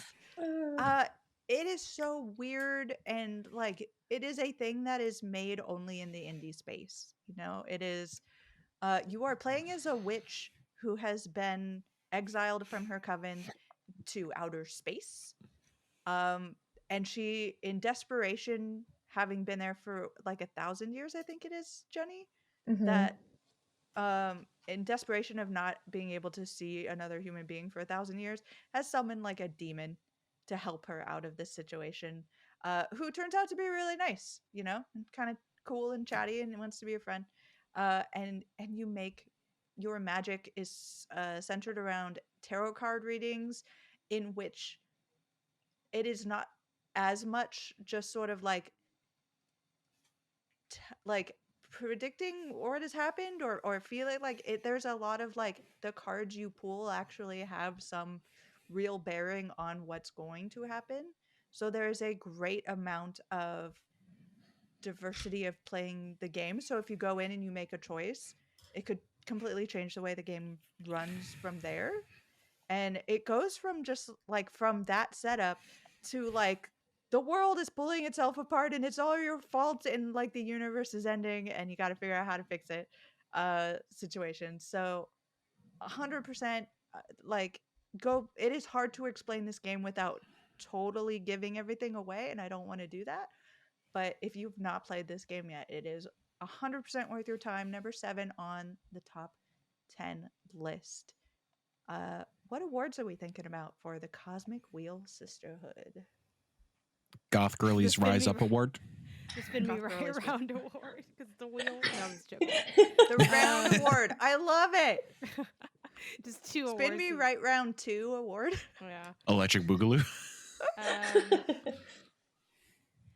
There's like I like the Goth Girlies one for sure as like at Mhm. least as a starting point. I do think the thing I heard a lot about this game, again, my colleague Sarah like loves this title, and she's like, this is for people that were like really into Sabrina the Teenage Witch and other like Yeah. witchy thing. I feel like there's something in the witch lore, the witch lore award. That's a little boring, but Mhm.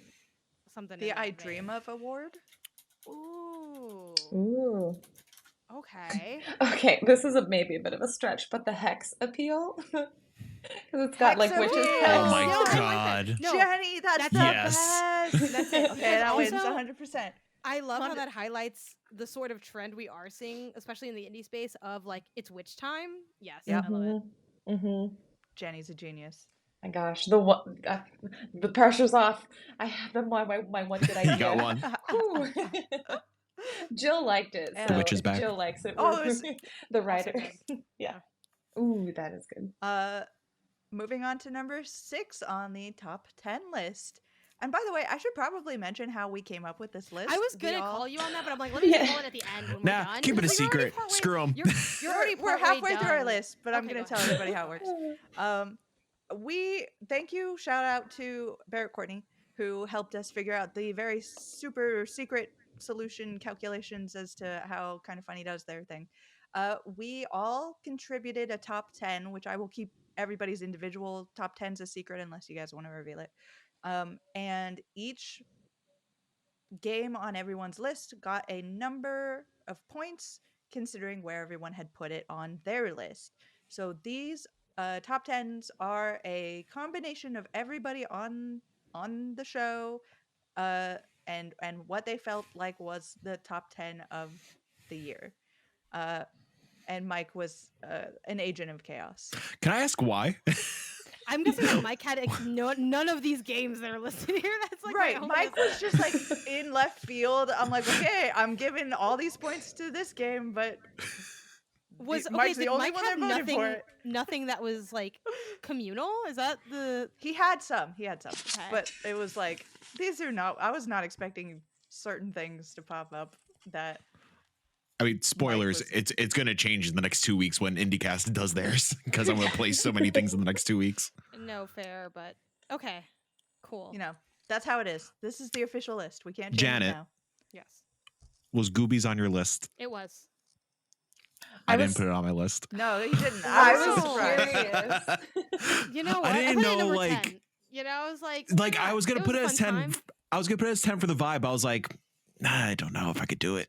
I don't know if I could turn I- Jill my- into the my- Joker. No, I also My was indie going game to was put.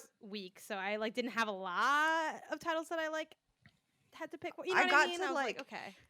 I did have I like a wrote- list of 30 that like I was Yeah. like, okay, goddamn. Oh yeah.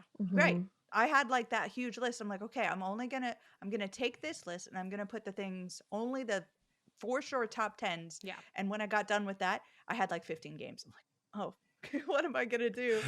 Yeah, and like I still haven't had a chance to like roll credits on Space for the Unbound. Like I didn't touch Slay the Princess yet. Yeah. Same with In Stars in Time. I met with one of the friends in the beginning of the game. Like No, I'm in the I same believe in you. spot. Well, the same thing, but for Space Unbound, I'm like really early. Yeah. I'm like nothing It crazy doesn't- has happened yet, and I'm like I'm just But- hanging out. I'm getting cat food. No future spoilers. sorry. Moving on to number 6 of the official Indie Council Top 10.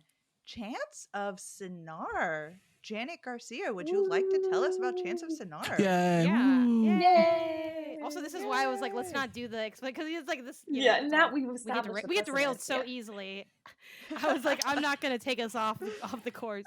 How Uh-huh. dare you? Jan- I am focused. Chance of Sinar is an awesome game. It is a puzzle language game. I just started playing this, I think, last week. I'm not done with it yet, but I'm obsessed with it.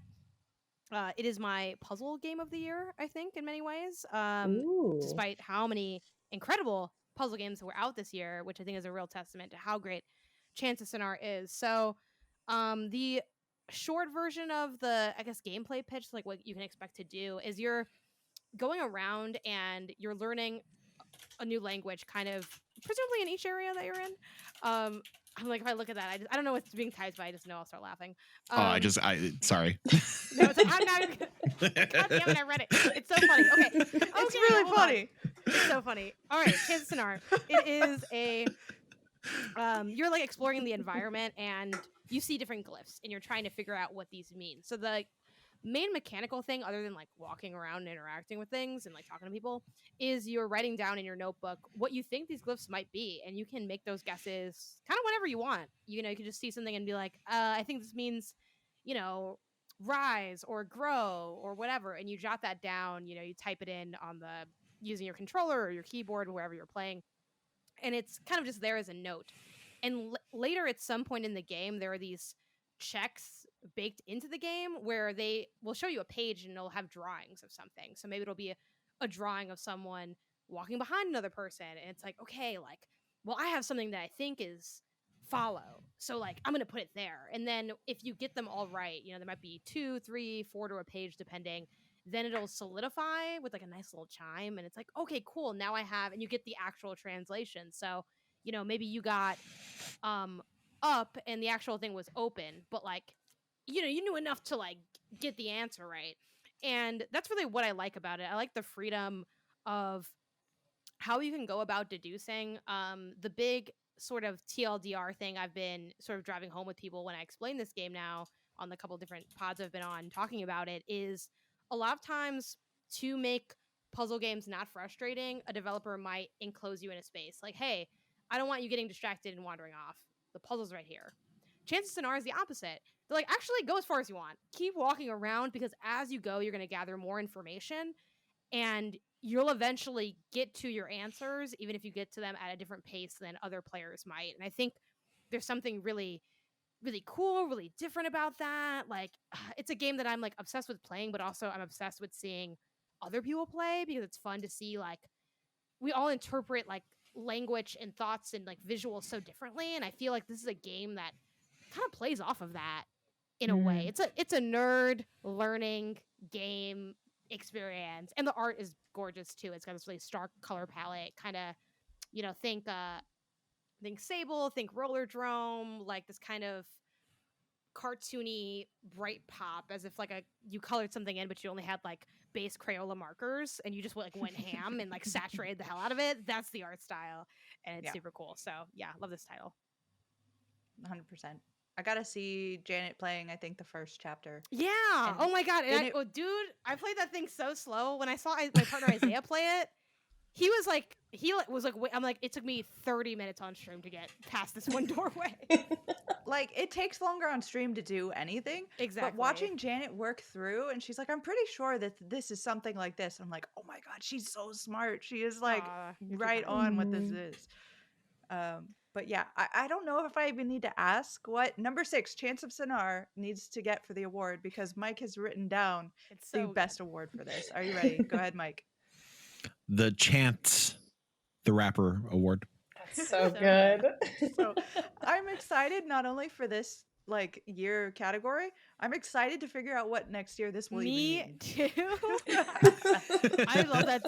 Like I know it was my idea, but it's just dumb enough to work. You know what I mean? I love Oh, when It that yeah. happens is. in Yeah. content. It's brilliant.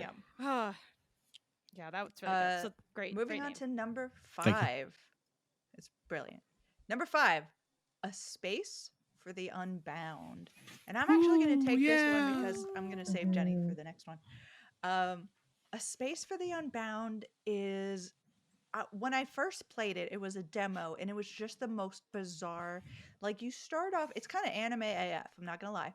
You start off and you're like a couple of kids in Indonesia in the 90s, just hanging out in like a train car, um, writing a story about a princess and a flower, and you're you're both kind of like this normal back and forth, and then you realize like the book that you have is magical. It is supernatural in nature. It has the ability to sort of let you hop into a person's psyche and either figure out what they're thinking, work through like anxieties or work through issues they're having, or a little bit more sinisterly influence them to do things. And you get to play this throughout.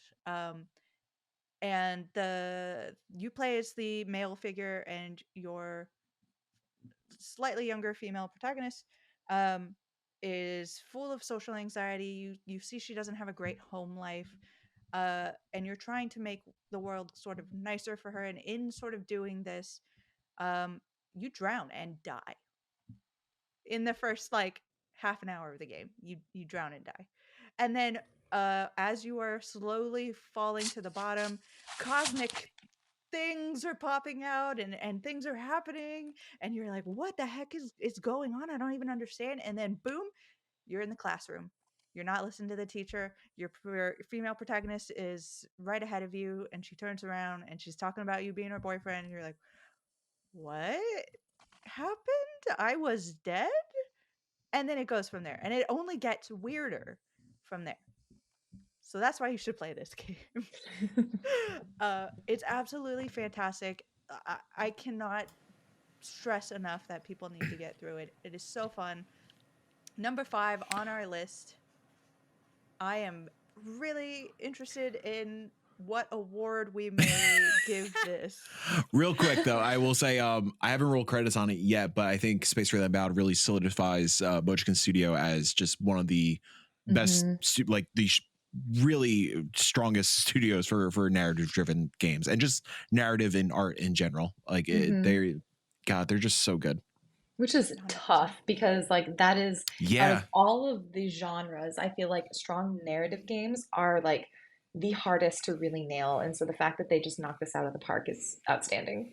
and constantly, like Yes, when the past Yeah. was around, constantly. still like one of the most Yeah. renowned games that have ever been crafted. Okay. Mike, did you write this award again? Of course I did. It's a Space Okay. Jam reference. Space for the Unbound. Oh. I was trying to think. I'm like, is the main Oh. guy named Michael? Like, couldn't remember. That's I was why like, who I is linked the Michael? image of Bugs Bunny holding Michael's secret stuff. So the Michael's Secret Stuff Award. Okay. I like it. Space Or Jam. I'm not gonna lie. reference. It's no the Chance the Rapper. You know what I mean? It's I no think- the Yeah. Chance the Rapper. Of It's- course not. No. You don't hit like lightning twice in a row. That's No. or whatever Yeah. you're saying. Listen, I'm at the peak of the mountain. I can't jump. Ever I'm going to since fall you off. won You know. the award for coming up with the Chance the Rapper award, it's gone straight to your head. It's very true. Let's see. It is funny though. I'm not gonna lie. I am amused, but it's not as amusing as the other. As long as I'm here to amuse you, Janet. You know, Okay. Many are. That's what people get up for. it's true. I don't know though. like I know it came out early in the year, and so it didn't get a lot of fanfare. Was it for, like- January? It was Yeah, January. It was January. Honestly, The that's Out the why. Gate Award or something? I don't know. Ooh, I The kind of first like out the gate. I that. don't know if that's negative because the saying's first I out the like gate that. gets I like shot, that. so. Let's do it. I like Yeah. it. Yeah, First I like the gate out award. of the gate ward. So 'Cause no I do Michael remember- Secret stuff. No, we'll apologize, table Mike. table that for next time. Okay, we'll table Yeah, it. Okay, we'll cool. circle Yeah, back I got you. around. We'll circle that. Okay, cool. Gotcha. I will say because it was a January game, that's why I was like pleasantly shocked that it got the TGA nom. Yes. Yes. Yeah. So glad to see that nod. Mhm. Mm-hmm. Number 4 on the official top 10. We're in the top 5, everybody. Woo! Oh, I guess Is not. Slay Never the mind. Princess. Yay! So Jenny, I want you to go ahead and take this one. Okay, so one thing, just a little self-reflection as we wind down the year. I'm learning I am a time loop girly. Like, I love time loop games. I am here for all Yep. of the time loops. Slay the Princess is another time looping game, but this one is super. Oh gosh, it's dark. It takes the element of choice and visual novels, and what I love is that a lot of times with visual novels, I feel like I am essentially just reading it and experiencing it, like the visual novels happening to me. But the way the Slay the Princess works and the way that you go in and you are able to choose the most minute differences in dialogue is outstanding. The story is you are just a disembodied, like, you are a being. You don't really know what you look like. You don't know who you are. And this voice dubbed, like the narrator, just tells you there's a princess and you need to slay her.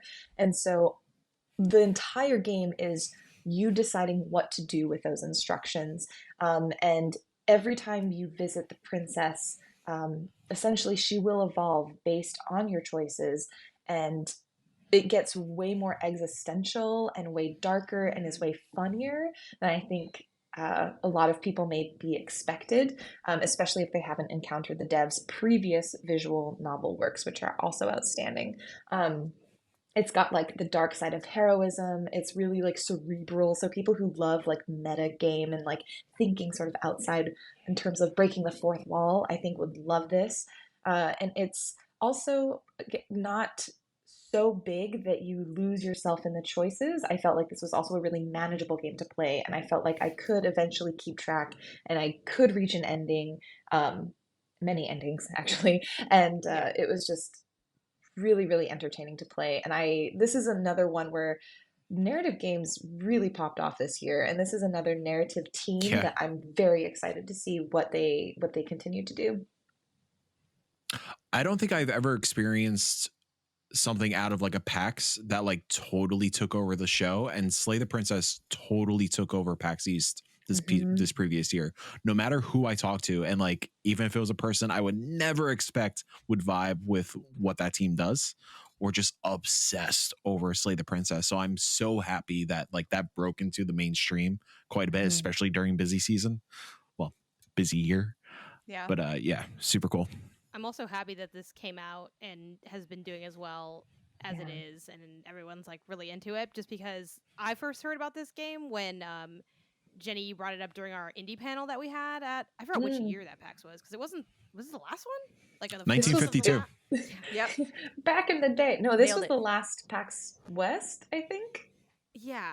So it was like before PAX. Time is weird, right? I don't know. But you know, you were so hot on this for the like stuff that you were looking forward to, that like in my mind, like you were synonymous with this game for me. I'm like, oh, Jay's game's out. And I'm like, oh, people are really into it, you know? So I just feel like this is like a full circle moment. And then for you to like read this off too, I'm like, yes. Like in my, like, you didn't actually, but I'm like, you made this game. Like this is, you put it on the map. I started laughing towards the end of your spiel when you talked about breaking the fourth wall, because I've been jotting down the ideas for the awards, and I wrote down the Kool-Aid Man Award. Yes. I love it. My God. So stupid. Nope, that's it. Oh, That's but- the award. Yeah. Yeah. Is I it love actually? it. Okay. Yeah. 100%. Yeah, Kool-Aid I Man love Award. that. Slay the Kool-Aid Man. The only one I had was a Full Circle Moment award, but I had Kool-Aid Man, Slay way Girl better. Slay. Slay girl slay. Yeah, Slay. I also had the Here to Slay award, not to the Yep. card game Mm. that's Here to Slay. And then I saw people say using the I Can Fix Her meme for this. I put the I Can Fix I Her was- award. I was going along the lines of the I Can Fix Her. Ooh. But Kool-Aid, we can make Kool-Aid that- I don't- Man. Kool-Aid I, Man, I love it. I like the Kool-Aid Man because It's kinda hard to beat the Kool-Aid Man. Like, yeah. yeah. No matter how hard you swing. Okay, everyone. It is time. We are in the top 3 of the official Indie Council final verdict. Top 10. That's I'll workshop that title. No one Numbers. panic. Top 3. Number 3. World premiere. It's Cocoon, everybody. Yay! Mike, do you want to talk about this little lad? Sure, I can talk about the little lad, and I will say it is the little guy award. Little- 100%. Ooh, little yeah. guy. Oh, Yep. that's a good one. Yeah. The little guy. He's just a This is your little best guy. work since Just a little Chance the Rapper Award. I know it's So, it's been years, honestly. You know, I'm glad people were I got wondering, my Are my you ever spark gonna back. recover? And yeah, here you are. Here I am. back. Come back at the Sunstreak. Cocoon is one of the most brilliantly designed games I've ever played. Yep. Straight up. I thought this game, looking at it surface level, I watched that trailer. And you're going worlds into world into world, and all the worlds are connecting, and you are inceptioning between worlds to solve puzzles. I was like, man, real cool. I am way too dumb for this game. But the way the game is designed, where everything you need to solve the puzzle is on the screen at any point, how Jep was able to do that is bonkers. And it just works so well. And it delivers that sense of puzzle satisfaction of when you do figure it out. And like nothing, you won't ever like really beat your head against the wall for a puzzle, which is really great and really appreciative. But when you do have that aha moment, it is so satisfying, especially when all those like inception moments just work. Especially like towards the end of the game where like things get a little wild and a little hairy, especially when like you are first approaching a puzzle and you're just like, oof, I don't know if I can do this. I think I need the guide, and it just works. And it's great. And he's just a little guy. It's great. Do I know what the hell the game is about? No. Spoilers. Are you the bad guy? Are you a bad bug? Maybe. It's possible. It's possible. But yeah, it's a good time. Yeah, it's a really And cool game. I don't know why it surprised me, because it's like, no, I do know why it surprised me. There's been a couple games now that are like former Play Dead folks, former Inside, former Limbo folks that like we were all super high about and super stoked about, and they kind of fell flat. So this one leading into it's like, okay, you got my attention. Are you going to knock it out of the park? And Yeah. they knocked it out of the park. Yeah, 100%. I agree with that. I feel like we might have even talked about it on this show before, but this was one where I wasn't sure if they were going to pull it off because of the same thing. I'm like, well, the vibes are there, but like, is it, I don't know if you're going to execute. And playing it at SGF, I was like, yeah, no, this is incredible. And I was wrong to ever doubt it. And the full build was just as, if not more, delightful as it progressed through. Platinum is fairly easy too, that I did use a guide for, but yeah, and it's like, I like that. I'm kind of into the games where it's like, what's going on? Am I going inside? Am I going outside? It's like, I don't know. Like at one point I'm Phrasing. in another area, right? Yeah. Anyway, let's talk about number 2. I just I'm not even gonna, I'm out. I'm done. Something else I want to highlight my is the how the checkpointing system is laid out in the menu. I think it's just so like eloquently Yeah. designed as well. Like again, just like front to back, whether you're in the menus, whether you're in the gameplay, just the design overall is really something special. Yeah, Last 100%. thing too, I guess, to recover from my terrible string of words that I strung together.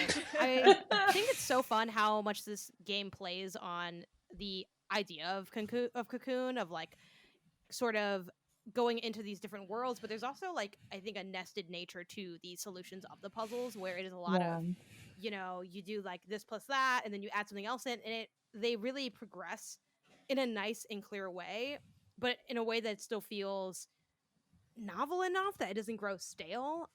Yeah.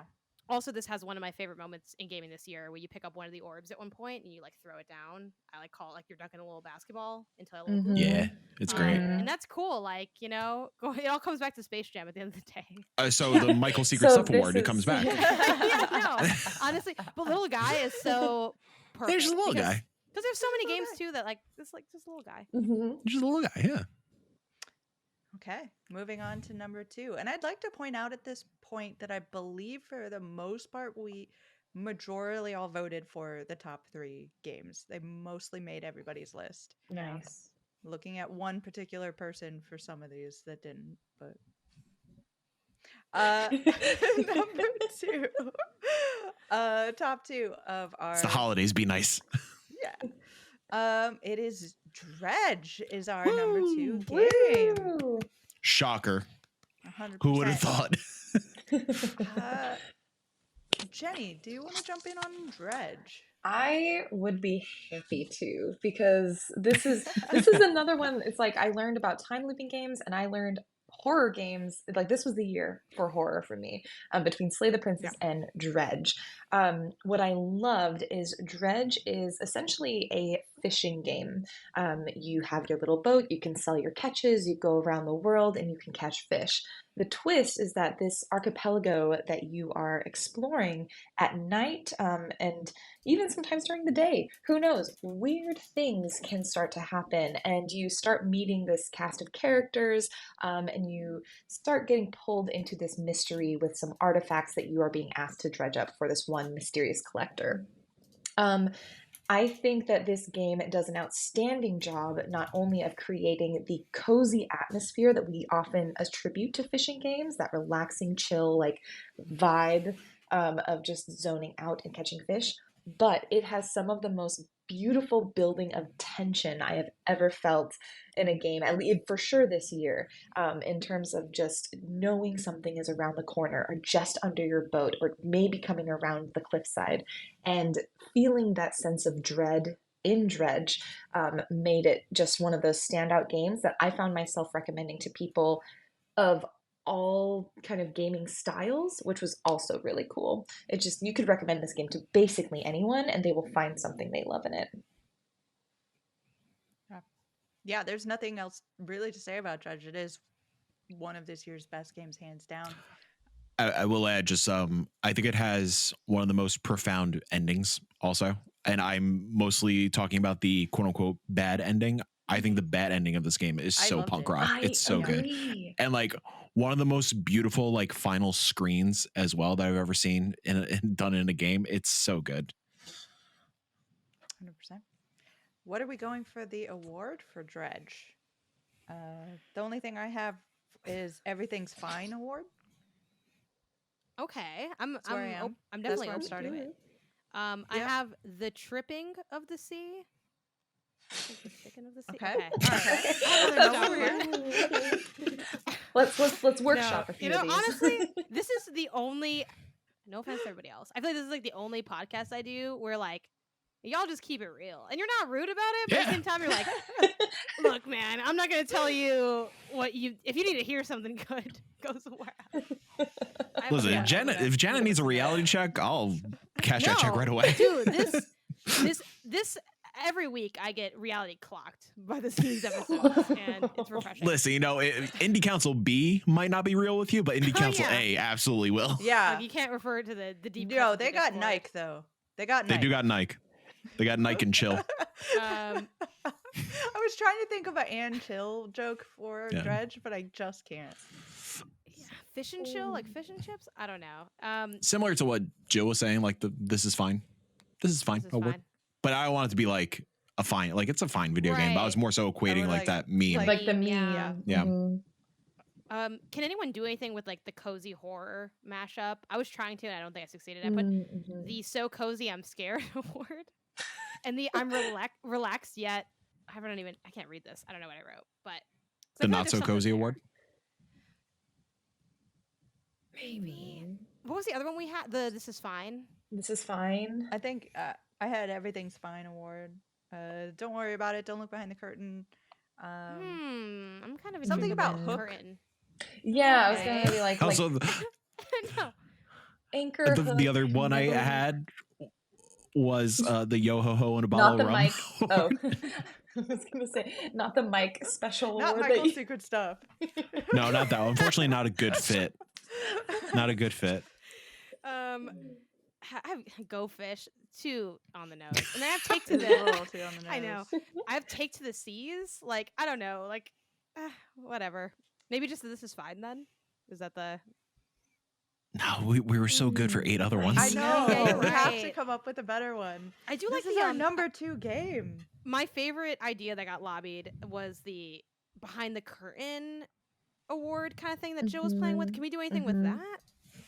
I also like the hook idea that got thrown out too, but that was just a word. Like, more Yeah, a that's word literally idea. just like Here we go. 60 boat puns. The Sink and Swim award. I love The it. sink and swim. The Resident Evil Inventory Management award. I don't know. Ship happens. Ship happens. I like it. Ship It's like happens. closer. You guys are right. I'm looking at the other awards. It's just not on par. Yeah. It's not. It's not on closer par. though. I feel like Happens Ship is Happens good. has a good energy to it. It's just a little like Yeah. kind of like the Go Fish one. It's like a little bit too close, but They're both a little bit giving like embroidered on a pillow that like Right. Yeah, this is middle-aged white woman a would Times have, you know? Square, a Times Square souvenir shop. Yeah, gotcha. Yeah. What about has its hooks in me award? We're getting closer, maybe? The Oh, Mike I lit mean- up. I Come feel on, like Mike. I'm gonna get shut down. The Salt Daddy Award, because it's sea salt and the Salt Daddy. I don't hate it, but it's not quite. But why is it Salt Daddy? Just because like you had daddy to something? or Salt is it- water? you just wanted to Yeah, say daddy. Oh, yeah, I always want to say Did. Daddy. Yeah. Could say the Dredge Daddy Award. I'll go with that. Yeah. Maybe Hallucination. that's the thing. That's Yeah, what I'm tripping was it balls like- award. yeah, well, that's why I was going with the trip into the sea, but you know. Oh, that's what you meant. Yeah, but if you have to Gotcha. explain it, as soon as I started explaining, I knew I'd lost. Like, Yeah. I Yeah, knew it was it's- over. But Nightmare Fuel, tripping balls. One of those, maybe. nah. Wow, that's the rest of our life, huh? Here Let we it are. It's burn. tough because the other ones The are Let also It Burn good. award. Mm-hmm. Someone explain the game again, Jenny. Maybe. I feel like too, you did a really good job explaining it. I felt like you touched on all of gosh. the. Yeah. I think maybe something with trinkets. The gremlin. Microt secrets. Like you- Gremlin Award. Reading on a boat award. That'd be my best one. The I'm on a boat. The I'm on a boat award. The on I'm a boat award. Like the Yeah. 2008 I'm on a boat award. I want that. from the old meme. I'm like, hey, do Yeah. you guys remember this meme from 2010? I think. Yeah, you remember this hit track? Uh huh. But I The actually Gone literally. Fishing Award? No, it's just Go Fish, No. but with the different conjugation, really. Mm-hmm, Boats and Hose? The Boats and Hose Award? Same energy of I'm on I mean, a boat. there are boats and there are other people you talk to, mm-hmm. but like it's not quite enough there. How about best fishing minigame? Let's just go. No, Let's go. No, Let's go. That's too really normal. Yeah. Normal. Let's go really normal Also, I feel with like it. I would also argue the fishing isn't a minigame. I think it's the core game. You know Yeah. what I mean? Like, Hit the deck. Like, it's- There's something there. what would we say is the essence of Dredge? What is Because- the essence? Because of I feel like Dredge? everything else, except for the Chance the Rapper one, but that one's just good, so they could get away with just being fun. But Yeah. everything else speaks to the essence of Of the what secret this sauce is. of the game. I guess light exception too to Space Jam Bound because Right. it kind of got like it was like the first thing from the year kind of thing. I like the idea of the cozy sinister combination because Yeah. that comes up a Mhm. lot. So I really want to come up with. Like, is it like two sides of the same coin kind of situation? Like the dual I don't know. The Harvey Two Face Award. The Dua Lipa award. I like dual. Yeah. Like I don't know. There's the duality award. I mean, that's too like formal though. But Yeah. I think I'm cool There's, going like- in on the. Slipknot's Duality Award. The Duality wanna Award say sponsored by Slipknot. It's a good track. It's a good song. Honestly, I was thinking.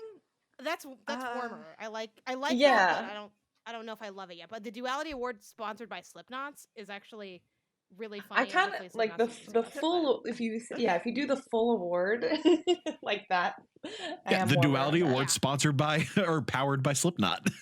Are we going with that? Is that a lock? I push my fingers into my eyes. Yeah, let's go. Metal. Okay. I feel Okay. I feel good. Jill, you're kind of got. I don't know. I think Hmm. I can't imagine Jill the answer, listening to Slipknot. Okay. I don't think Slipknot Slipknot- either, but like I just Slipknot's lovely, you know? I do have a very Slipknot's specific memory of lovely. my life where I was in a park with a bunch of friends, and for some reason someone walking by like needed to shout this out to us in particular. Slipknot won't be cool in 5 years, and then just ran away. Cool, yeah. That's literally Wild. my touchstone. Swimming with the Fishes award. Sleeping with the you fishes. don't swim though. No. do you swim? Sleep. No, Sleep. right? I meant to say sleeping. yeah, I meant to say sleeping. I think The Gabagool essence. The Sleeping with the Fishes. gabagool. I do like The Hudson duality River one, Award. but I Oh, think we should oh. explore other things. Yes. Wait, There is a Christmas song that I got stuck in my head that I somehow changed the lyrics to, and it's filled with joy and fear. I like it. Dang it. Sorry. We're Jenny, you're not gonna say ever something? going to get to number No, one, we're you getting guys. close. We're really close. we're gonna go. No, Make this, us an this album for is each category. this is not it. But 'cause, Quick. like, do you have one? I was No, gonna go say ahead, Jenny. quick side note while we were Yep. thinking about this. Do you guys get the Super Rare Games Christmas card? I don't think they gave me. No, I don't think so. Mm-mm. So they've been sending it to me for Sure, a couple sure. years now, and I was like really stoked that I got the shipping notification that it came through. It got shipped to my old address in New York, and I'm very upset about that. Oh no. The Jill talking about Christmas music reminded me. Yeah. Jenny, continue. Okay. What about like, okay, because like the under. How about undertone, undercurrent? Yeah, I was like, what about Go, like, Jenny. like dark undercurrent or like sinister undercurrent or like I don't know. There's Cozy something about like undercurrent? cozy Deep undercurrent. I waters? don't know. Deep waters run The deep- scared. I don't know. That's like a bad those little like strap lines that you have to do at the bottom of articles, which I write those too, and they're almost they need to be bad, which is probably why most of my ideas are the way they are. Isn't there a word for what's that thing that like if you get stuck in it, it pulls you underwater? What is that called? It's like a The anchor? Undertow. I Oh, think. Um, Like I think it's I don't know, It is undertow, a I right? feel like it sounds. It It makes is me a think of kind of feet too current. much. Is the thing. Or like what are those? The Vortex. sneak waves. Rogue wave. Yeah. Yeah. Sneaky wave Yeah. award. The No, sneaky I wave. don't know. Sneak- Ninja wave. Okay. I think it's been like 15 minutes. Yeah, we're I gonna know. pick one. Honestly, I hesitate to like push us towards something that we don't all love because I feel like we loved all these. I'm kind of into the Duality Award sponsored by Slipknot. Yeah, Okay, I I think wanna that's throw the this one one that out I there. Hold on, hold remember. I think I How have. about Cozy Cthulhu Award? I have one more dumb one. Okay, I'm ready, Mike. One more. The Jack Dawson Memorial Award because Titanic, he died. It's water. No, we got that. That was Yeah, great. okay. Okay, I I think- think it was Slipknot. I think the duality award. yeah. Yeah. Also, shocked this didn't happen for every single category.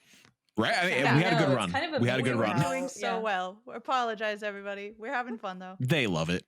Number Yeah. 87 on the charts. Let's go. Everybody in Okay, I've been watching- waiting for us to talk about that because that really Yeah. floored me. I was like, I guess I have to increase my self-esteem because I just figured because we're so new that we wouldn't Yeah. be Yeah. that Yeah. high. But shout out to all y'all. Also, too, shout out to apologies for not remembering your name offhand, but someone walked up to me during Day of the Devs and were like, "Hey, I love you on Indie Council," and I was like, "Oh, yay! Like that's so cool So to get recognized cool. for like the show." Yeah, 100%. thanks for listening, y'all. Yeah. Suck it, Min Max. No, for real. I'm like, hell, I love when like this, whatever the next, whatever the newest thing is the thing I'm repping the hardest. All right, like, Yeah. y'all had my marketing time. Okay.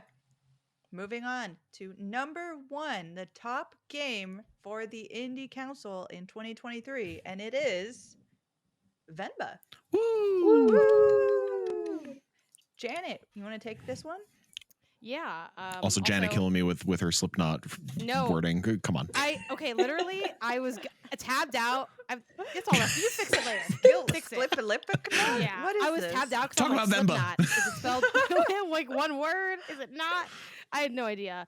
But what I do know is that Venba's a great video game. And it's very much giving like I had to present this. I just sent in the Google slide. But no, Venba's fantastic. It is a story cooking game about it kind of tells like that first generation story of a family that immigrated from India. Now they have a kid who's, raised first gen American. But I think, or is it? Yeah. Or Canadian, Or is it think. Canada? Is it Yeah, Yeah, it's Canada, Canadian, right? yeah. Okay. Yeah, it's Canadian. So apologies on that front, but Canadian. But I think what's really cool about it, which this didn't really fully click for me until I was talking about it later with Patrick on Remap from the future. It gets aired way later, but whatever, right? He mentioned how it's interesting that you kind of see both perspectives of like both like the parent and the child. Like you kind of can empathize with both because it's sort of looking at it from all angles, which I think really is one of the many things that makes Venba special to me. I talked about this, I think even just last week or 2 weeks ago on the show, where I kind of came into Venba thinking, okay, what are you going to say that hasn't already been said in this story? It's a story that, like, I'm sort of familiar with the vibes being, I think, first generation myself. And it's like, okay, I get the beats you're going to hit. And a lot of times they did hit those beats, but I think the way they expressed it was really what was so special to me. I think they were really masterful in the way they reined in their storytelling to allow for gaps for the player to sort of fill that in. And, little things like without giving things away, even though it's a fairly short game, but the father's glasses and kind of seeing that throughout and like the journey that object takes. I think there's such a delicateness in their approach to storytelling that I think really made the story so much more impactful. The music in this game is incredible. Yeah. Yeah. And frankly, the cooking, obviously we all can debate the different things we liked or didn't like about any variety of games, but I found the cooking to be really fantastic. I liked that it was a little different each time. It's kind of a very casual puzzle that usually involves maybe like parts of the steps are smudged, or like, there's a moment where it's like in a different language, you can't like read it, so you have to like sense it with a picture. Like, I think they play with that. And it's like different each time. It kind of reminds me of, in music, which, music plays a big role in this game as well. It's the idea of you want to exhaust a musical idea. So you want to introduce it, bring it back. Now you said it differently. Now you layered it. And you see that within a good song. And sometimes you even see that within a good album. I think of like Bo Burnham's Inside, especially the extended cut, where you see him like getting all the juice out of an idea. And I feel like Venba was the video game version of that. You really saw them fully exploring the different ways they can play within the few things they decided to do in the game. And I think they got the most out of everything they did. I feel like this game was this year's Unpacking, where you might hear it and be like, yeah. oh, I kind of know what that'll be. And then you play it and you're like, am I crying? Like that was Venba. And I loved every minute of it, front to back, quick playthrough, wonderful game.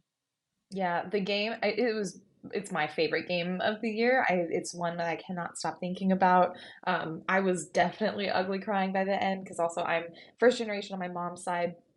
And what I think was really special was watching, I cannot remember the name. Well, many streamers did this, but people playing with their moms who are Indian, who like don't typically play games, and having their moms actually know how to do the cooking even before the streamer would, because it was so real and true to like the actual process. And I thought that was so beautiful to watch. Oh, just outstanding.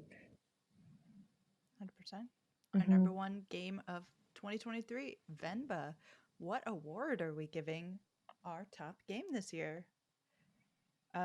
So I have To the Very Last Drop award and Juice Squeezing. And was it juice squeezing? Yep. Juice squeezing that juice out. The only thing I got is Even the Crumb is Yum award. Even the crumb is yum. I had the Smell-O-Vision award because like you can basically smell everything you see.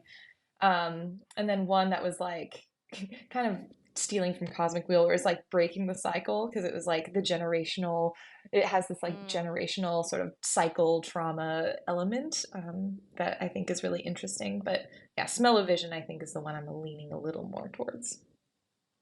I'm kind of into that. of my I don't know, choices. I like it. I put Goaty, and I'm like, that's boring.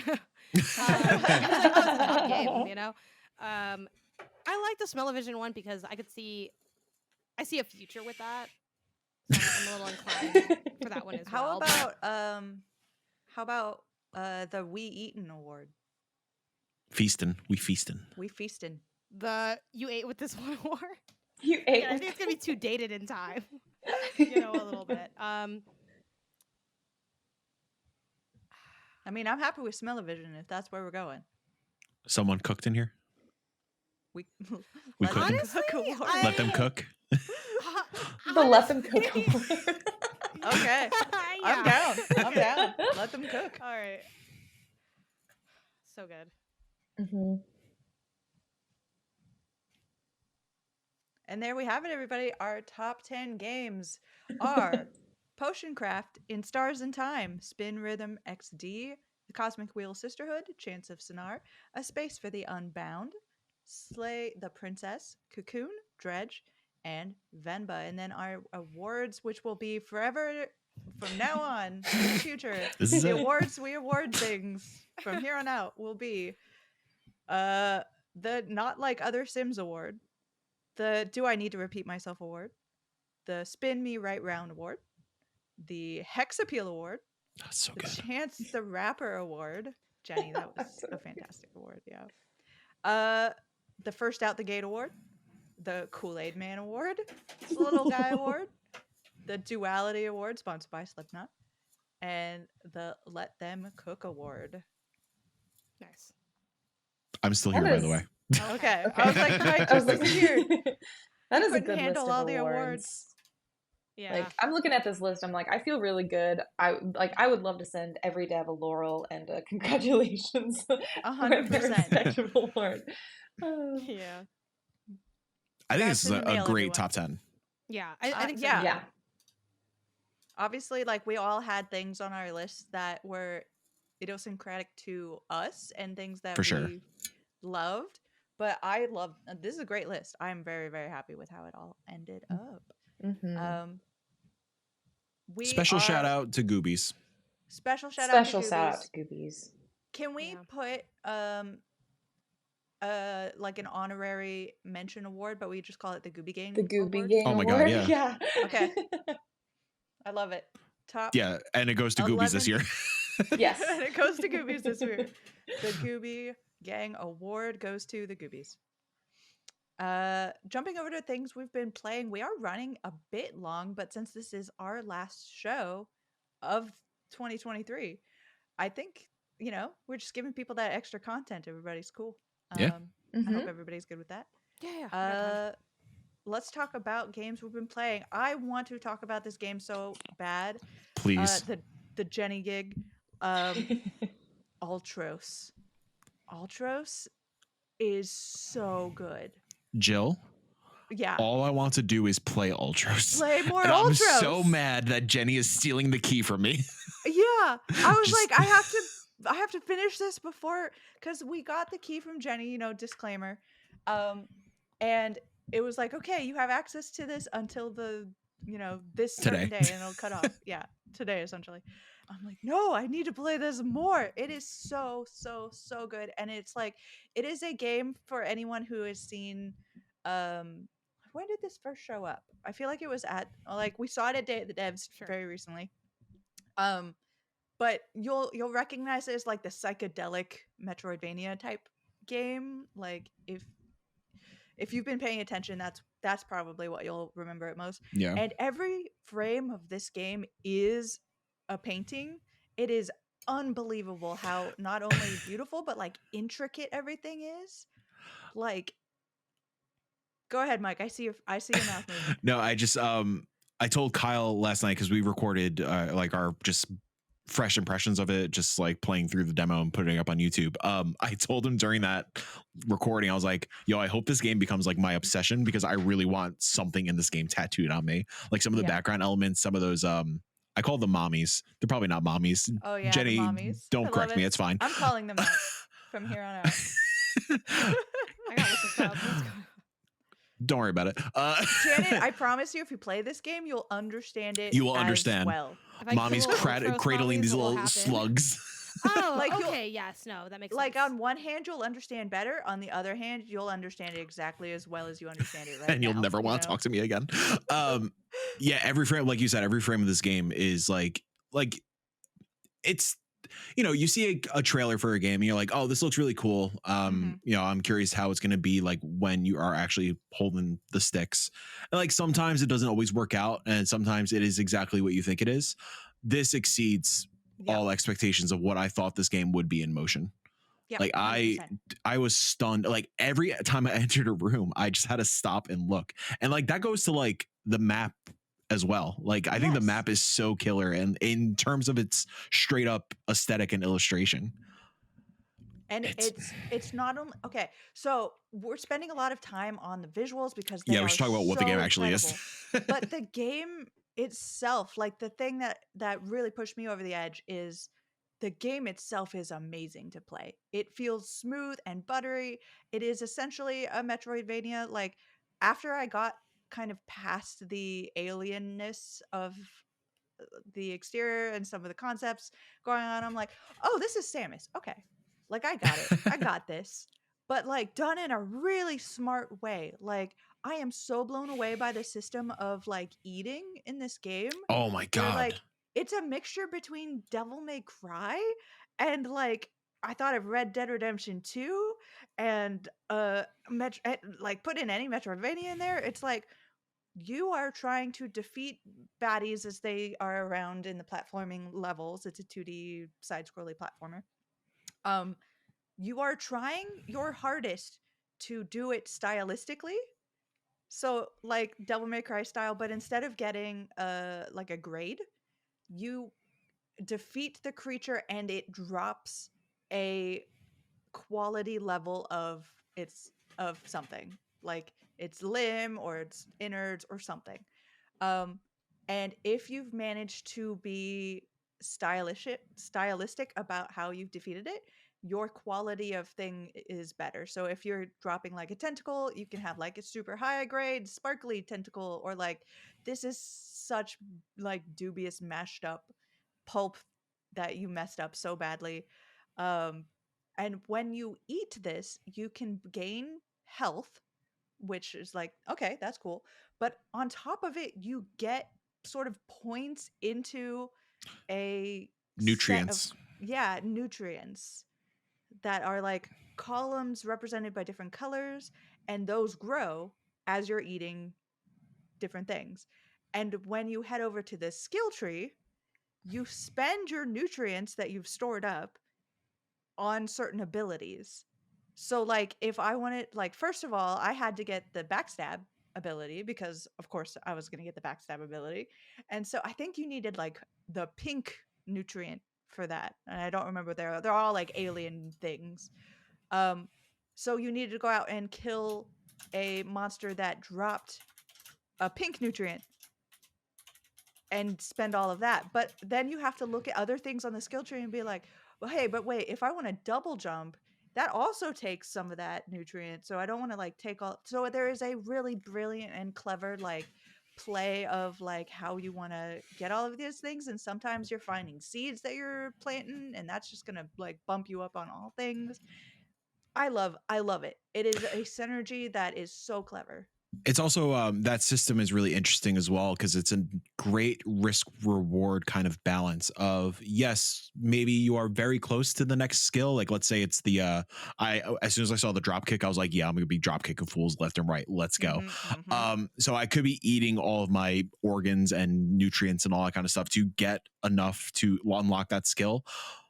But maybe I want to save some of that stuff for health, because clearly I'm going towards a boss of some sort, and I don't know how badly they're going to beat me down, and am I going to need a lot of this health? So yeah, it's like, do I want to eat all of my food right now in order to unlock more skills, or do I need to save a little bit because I don't know what's coming in the next room? And to talk about a little bit of the like just the Metroidvania nature of it, I think I feel like a lot of times Metroidvanias go a little too hard, where it could be a little overwhelming and maybe a little convoluted, and you get lost a lot, and maybe the map isn't too intuitive. Ultros it strikes the perfect chord. It's rewarding. It really has a great sense of exploration and secrets. Like I never felt like I was completely lost, and I never felt like I was wasting time going off the beaten path a little bit. Like they were like going through, like, let's say choosing left or right. I go left first, and then like, cool, I found a seed that I could plant to get a really cool nutrient that will boost all my stats a little bit, or getting a really cool piece of food that will boost my nutrients in order to get a cool skill. Awesome. Wasn't too big of a side adventure. Let's continue on to the main path. Yeah, it's really, really well designed. And also the combat also is super snappy and feels great and responsive, and it always felt good taking down a baddie and getting a lot of that perfect variety stuff. And love the ricochet mechanic where you could kind of shoot enemies into each other. It was really cool. Yeah. The music is fantastic. That boss fight that we got to do is fantastic. The characters are stellar, and I cannot wait to learn more about them. Yeah. The narrative is something that really blew me away as well. It is one of those like galaxy brain like things, like almost literally galaxy brain things. I won't be able to tell you that I understand anything that happened. Well, here's the thing. know? If The thing. it's, But- you know, the preview is out there and stuff, like, you know, clearly Jenny and the crew are comfortable with sharing this kind of insight with us, but these devs had the gall to do the Death Stranding reveal trailer thing of having the 7 homies like floating in the sky, and like those are your things that you have to save, defeat, something like that. And we were talking Who about knows? in Stars in Time, and we were talking about Slay the Princess. It's a time loop game, Yeah. which is gnarly. My last note in my journal, because I write notes as I'm playing games, literally says, "Did I break the universe or did it break me?" And that's That's a literally good line. Jenny, quote my that. last. Yeah.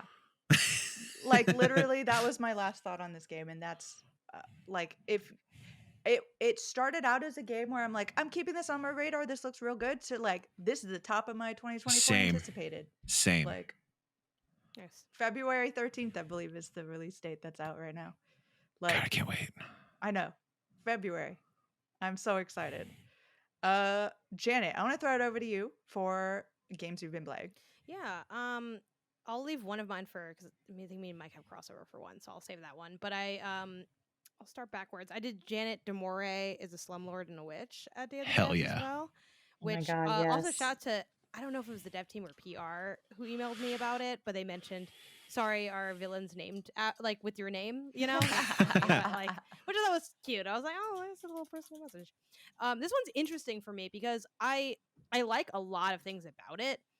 The premise, which is that like it's kind of it's a survival, it's like a horror game, but also about like how renting is terrible, and that speaks to me on a deep level. I feel like Mhm. it's having a lot of like fun and play with that.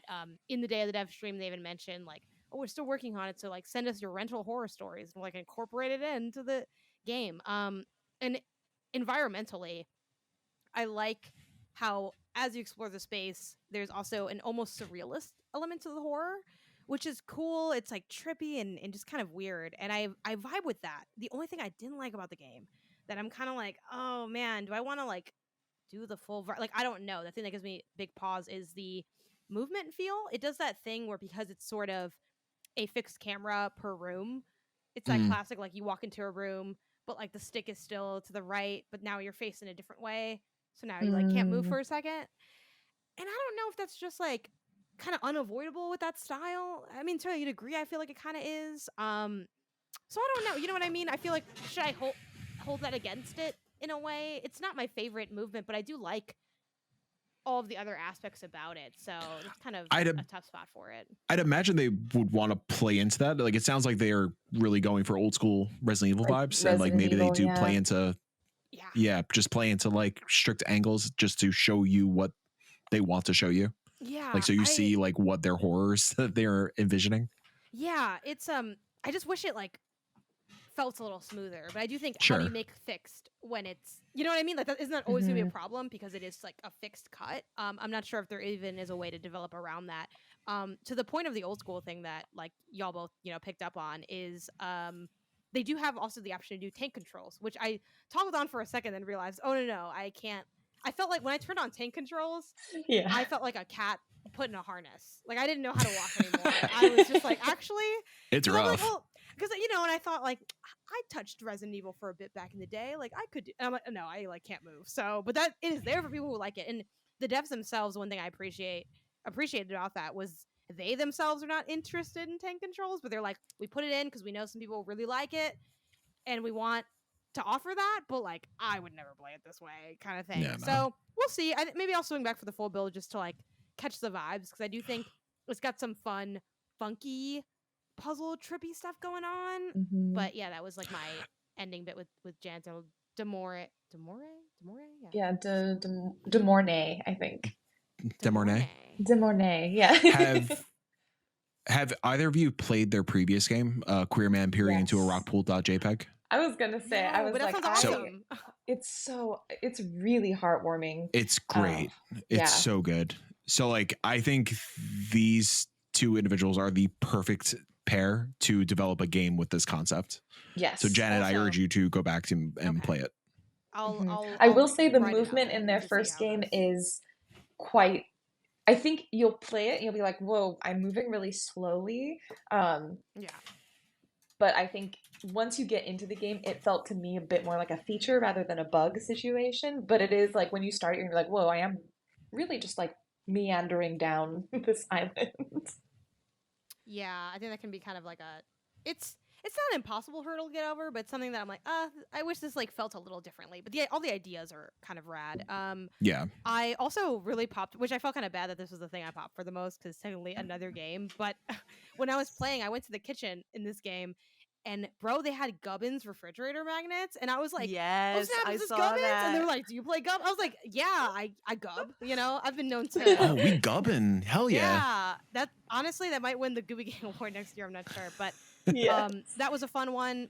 I hit up this game called Noun Town, which is a language learning game.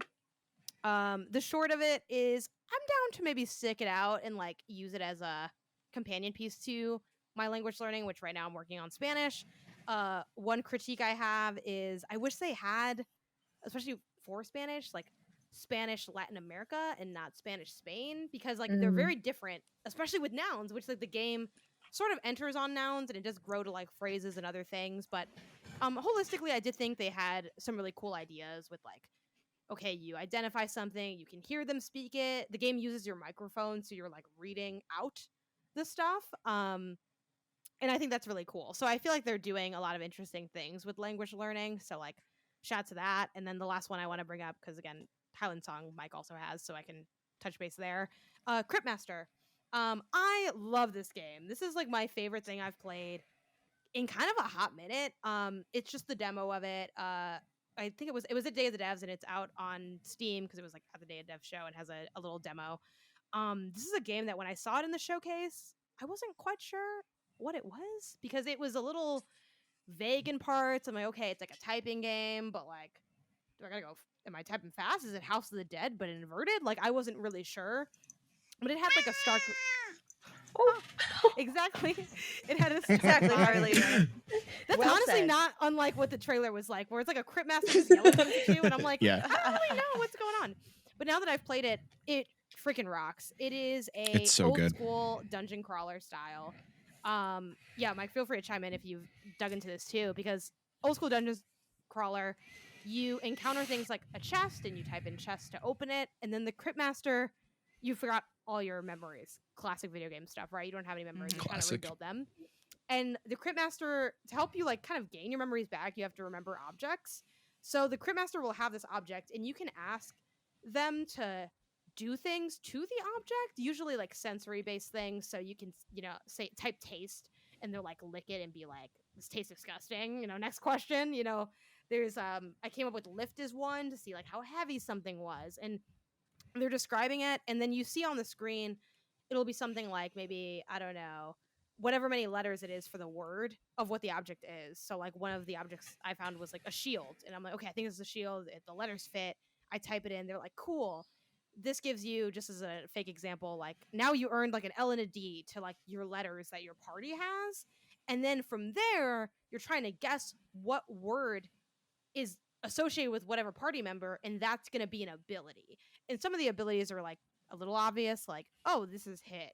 But other ones are way funkier. Like one of mine was soothe, and I'm like, oh, that's my healer. Like I thought I might have that in the party. So it's got like some really interesting things. It's kind of like typing is the conduit, it's the mechanic, but it's more of a like word guessing and word deduction game than like a typing game, which I think is a fun take on like the typing game genre. So I was super into it. The combat gets a little funky because it's like, oh my god, what's my ability again? I'm fighting a giant rat. Let me just start typing things in. But they also do have a turn-based mode. Again, from the UI, the devs are like, we really think of this as real-time combat, but if you want turn-based, it's there, which I do think is cool if people find that more unpleasant than like funly frantic. I thought it was fun to kind of do it in real time, but I definitely think it would be easier to do a turn-based for sure. So yeah, I absolutely adored that. But Mike, you spent a little bit of time with that too as well then. Yeah, I played this at some point last year, I think maybe. Okay, yeah, you hit the nail on the head. It's this really dope take on a old school dungeon crawler, and like everything you just said, I will add, it's really impressive what you can say to the Crypt Master. It seems like he has a response to everything, and it's horrifying. And I don't know how that works development wise. And I didn't get it to work in, again, it was like a year ago, so obviously it probably just wasn't like implemented super well yet. But there will be a input mode where you could use a microphone and talk to the Crypt Master, unless that changed, like, you know, things change in the span of a year. But Sure. that's exactly how I intend to play that game, because I just want to chat with my new friend, my new creepy friend. I will say really quick to the point of responsiveness, the Crypt Master, because they're present when you open like the chest, but they're also like just kind of exist like as like a god kind of in the game. And you'll type things, and sometimes the Crypt Master will respond to like your guesses. They're like, no, you tried that already, or like, I don't know what that is, or they're like acknowledge the actual words. So I think the coding underneath the hood is I'm really curious about that, because the Crypt Master responds to like quite a like wide range of things.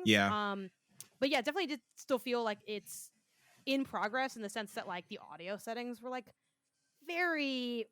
a little messed up. Like they just wouldn't respond to like me trying to turn stuff down or up, which made streaming kind of rough. But other than that, it worked really well and was super fun. So definitely check it out. It's a very interesting game.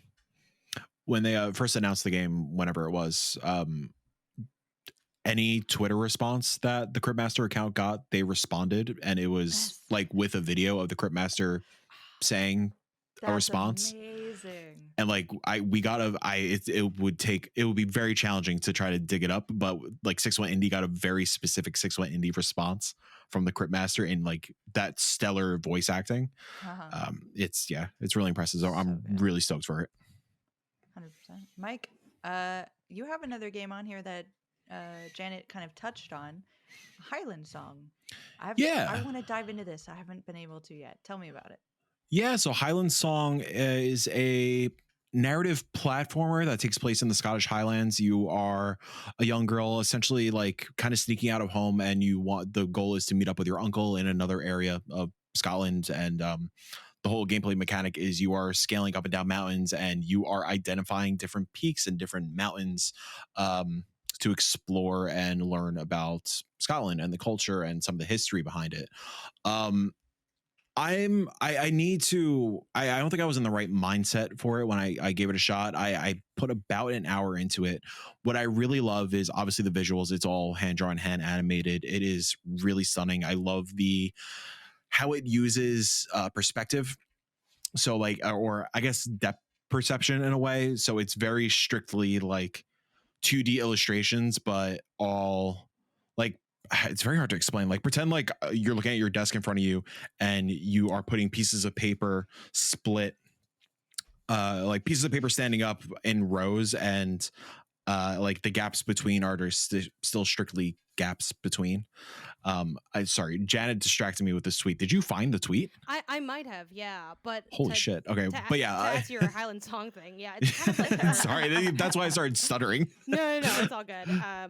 It's this has been the theme of the episode of like either inadvertently or purposefully distracting each other with side messages about the show. But yeah, it's kind of like almost like collage like, or like paper dolls like, and I do think while it's not quite functionally the same because of the jumping that you're describing between like the gaps, Mike, but it does remind me a bit of Oxenfree's style, like both in like the look and then kind Yeah. of you're zoomed out looking at like a large landscape as you slowly like traverse it. But yeah, it does have like a bit of platforming to it. Yeah. And then climbing despite being 2D and having layers. So yeah, I get how it's a little bit of like a funkier take. Yeah. First off, the Crypt Master tweet way more general than I thought it was. It's just him saying, "Ooh, I like that." Yeah, so I really like. Obviously, the visuals are stunning. I do like the platforming. It does a really interesting twist on platforming with its music. The music is remarkable, but it is part rhythm platformer as well. So you will get into these segments of like a giant field in front of you, and just moving left to right might be a little boring. So you could cue music that kicks off, and like it's really impressive where like it feels like it's the start of a music video where like back in the day they had like the credits on the lower third and it tells you like the song name and the artist, all that kind of stuff. That'll pop up and it turns into just like a playable music video of sorts where you have to tap jump to the rhythm of the music, and I guess like it is like segmented. You can't just tap to like any rhythm. And yeah, it just runs through and plays the song and you're jumping to the tune of the song. It's really cool. Really love the exploratory stuff where you, like I mentioned, you are climbing these mountains and you're trying to identify stuff in the distance. So like you'll pick up map fragments essentially, or like old pages of history books, and it'll give you visual clues of like, this mountain is, I don't know, Janet Peak, and you have to find like the picture on the page will it'll have some like visual characteristics, so you have to like go on the mountain and scrub through the landscape and try to figure out, okay, like, is that what this mountain looks like? Is this it? And you're trying to pinpoint what each mountain is and give it a name. What I don't vibe with, and this is just my taste in general, it has survival elements. I'm not a survival kind of person, so like you'll lose health when it's like rainy. You have to go to sleep. You have to make sure you're in shelter when the weather is bad. It has the Breath of the Wild's climbing thing where if it's rainy and it rains a lot, you're going to slide. It has a stamina kind of thing where if you are climbing and you run out of stamina, you're going to fall. I'm not a fan of that kind of stuff. That's really taking it down a few notches for me, but I do want to give it another fair shot because I think the presentation, the music, the sense of exploration is really something special. Yeah, I can see why if you don't like those features, like it's just that is going to be what's going to be, right? Yeah. Personally, I really like the added stakes to it. I was talking about this game on the MinMax show, and I'm like, this is the only character where I feel really bad if she's like hurt at all. Like the way something about like it combined with the voice acting of it, the sound design, like I just really feel the weight of her safety, which is surprising. It kind of surprised me because I don't really connect with games in that specific way usually. But I also like that it's sort of there's an aspect of this game that's also like almost like pseudo strategy where it's like, how am I going to continue, right? And I think the environmental stuff and like the stamina stuff sort of pushes me in certain directions, and I kind of like it forcing me into certain things where I'm like, okay, well now I really want shelter, so maybe I am going to like talk to this guy by the fire because maybe I can get shelter like from what he has going on. Or I read like a note that mentioned, oh, you can get shelter underneath these it's kind of like that Stonehenge like structure that's like fairly early in the game, though depending on what direction you go in. And I was like, okay, now that's going to be my new goal. I'm going to focus on getting there. And then that took me somewhere else. And I like how it sort of can push you in certain directions and kind of add a little bit of structure in that sense. But yeah, it is something that if you're not looking for that kind of experience, maybe it takes you out of the other aspects that it has going for it. 100%. I'm going to switch over to Jenny very quickly because she's thrown poor Mike a bone with talking about one of his favorite top 10 games. But also, poor Mike. She has a game on this list that I missed during Day of the Devs, and I am devastated that I didn't get to check it out. So, Jenny, throw it out there. Yes. So it's really funny that we had Spin Rhythm XD on our top list, our top verdict, because I literally played it for the first time yesterday and it absolutely blew me away. I don't want to go too far into it because we already talked about it. We already hyped it up. It's great. The other game, which Jill, is Hermit and Pig. I'm assuming is probably Hermit and Pig. Yes. Okay. Yep. Mm-hmm. Oh, it also has a demo, I believe, on Steam. So if you want to dive in, maybe it doesn't. I'm not sure. I participated I don't in. think it does. It doesn't. It was a Oh, closed sad. beta thing Yeah, because Okay. it breaks my heart. he's part of the 6-1 community. I think he was like, let me see. Yes, it Yeah, was the closed closed beta. beta Yeah, that no, I participated in. Oh, I Yeah, know. no demo. I'm Okay. super jealous of you, Jenny. Oh, it was really, really fun. And I played it actually like basically on the way to traveling, basically. And it was so quirky and great. It's Hermit and Pig. It's about a hermit and a pig, and you go truffle hunting in the forest. Again, it does have that quirky Earthbound-esque RPG feel in terms of this pixel art. Things are just weird, things are a little goofy. The turn-based battles are really interesting because um, the actions you have are things like stomp, swipe, crunch, and you actually it's Pokemon-esque in that you have to do specific types of attacks against specific critters. So like you have to stomp on bugs and you have to swipe at flies, for example. And it's like there are sort of these uncommunicated types that you're dealing with. Also, there is against humans combat, but the combat is instead dialogue based, and it's you trying to navigate a conversation, which is super interesting. And you're just such an awkward character, and other characters are really awkward to you, so that's really fun. I think this is. I think they're coming out of Australia, if I remember correctly. And this is one of those games that if it is coming out of Australia, which maybe I should check. It feels very Australian to me for some reason. I can confirm one of the devs is from North Carolina because we North Carolina, oh my connected God. over that. North Carolina, amazing. the Australia, The of Australia the United of the States. US. I That's was really funny. Jill. I was literally thinking of that same dumb joke. Get out of my head. Oh my gosh. I love it. Um, I'm Who am I so kidding? sad There's I plenty didn't of get to room in check here, this Jill. out. Come on. Yeah, we all have one brain. oh. So yeah, The hive I'm mind. so glad that everyone that I've talked to seems to like it. I can't wait to check that out. I It's do want to weird. just very quickly shout out a couple of mine, which you can go check out my website and see all of my coverage on these. But Flock, amazing. I love it. Mhm. Kind of a Pokemon creature catching Sweet. situation, but like more you're a naturalist enjoying the world and charming creatures. And I'm so happy with my stupid little sheep that floats around, and when you shear the wool, it gets naked and it looks so dumb. It looks so dumb, you guys. I Sweet. love it. Mars After Midnight is Lucas Pope's next joint, and it's going to be on Playdate, and it's very interesting as well. Last time I saw you, another kind of anime inspired Mhm. game, but gets real creepy, real supernatural, real quickly. And then I want to shout out House Flipper 2, which is coming out, I believe, Hell yeah. tomorrow. Yeah, it's just you just flipping houses. I'm running around cleaning up garbage and like wiping down raccoon footprints or whatever raccoons do, because raccoons are terrible. Everyone hates raccoons. Excuse me? What? No. terrible. Oh my goodness. 100%. Get them out of No. here. Almost every time I- I'm on I- TikTok at night, they show me the raccoon ravine. where it's just Yes. raccoons like sitting and eating. While They're the like- best. No, I they're love not the them. best. I went to college in the mountains, and they Raccoon are City? mean. At least one person, at least one person that I know had the raccoons chase them into the laundry room, and they were stuck in there. 'cause I've they also were- been chased by raccoons. They're still the best. No, they're not. They're horrible. They're mean, and I have to clean up after them in They're House cute and their Flipper little too. hands. They look they're scheming. Yeah. I It's so know. cute. They're so Just mischievous. little guys. No, I hate Yeah. them. Almost as bad as bats. Bats terrible. What is wrong with you? I mean, a bat is. Here's the thing. This isn't what animal will you fight. This is like, is the animal cool? A bat it's- is kind of like a. Yes, I get it. Yeah. I get it a little bit more. Sorry. Mike. So yeah, that is what we've been playing this week. This is our last episode of the year.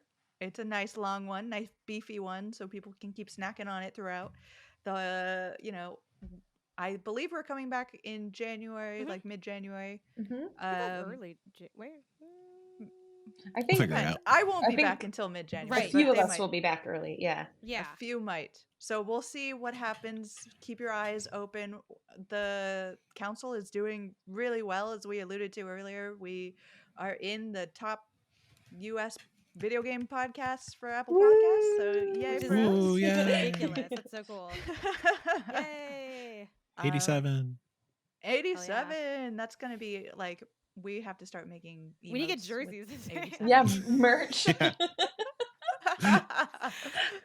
But yeah, that is the end of this Oh. week's council. Thank you to everyone joining us. Thank you. Oh, Mike. Oh, Mike. I just want to give a special shout out to Jenny for absolutely crushing it at the Wholesome Snack. Yes. The Wholesome Snack was like genuinely fantastic. So good. Yeah. So And good. yeah, you and Victoria crushed it. Thank So you.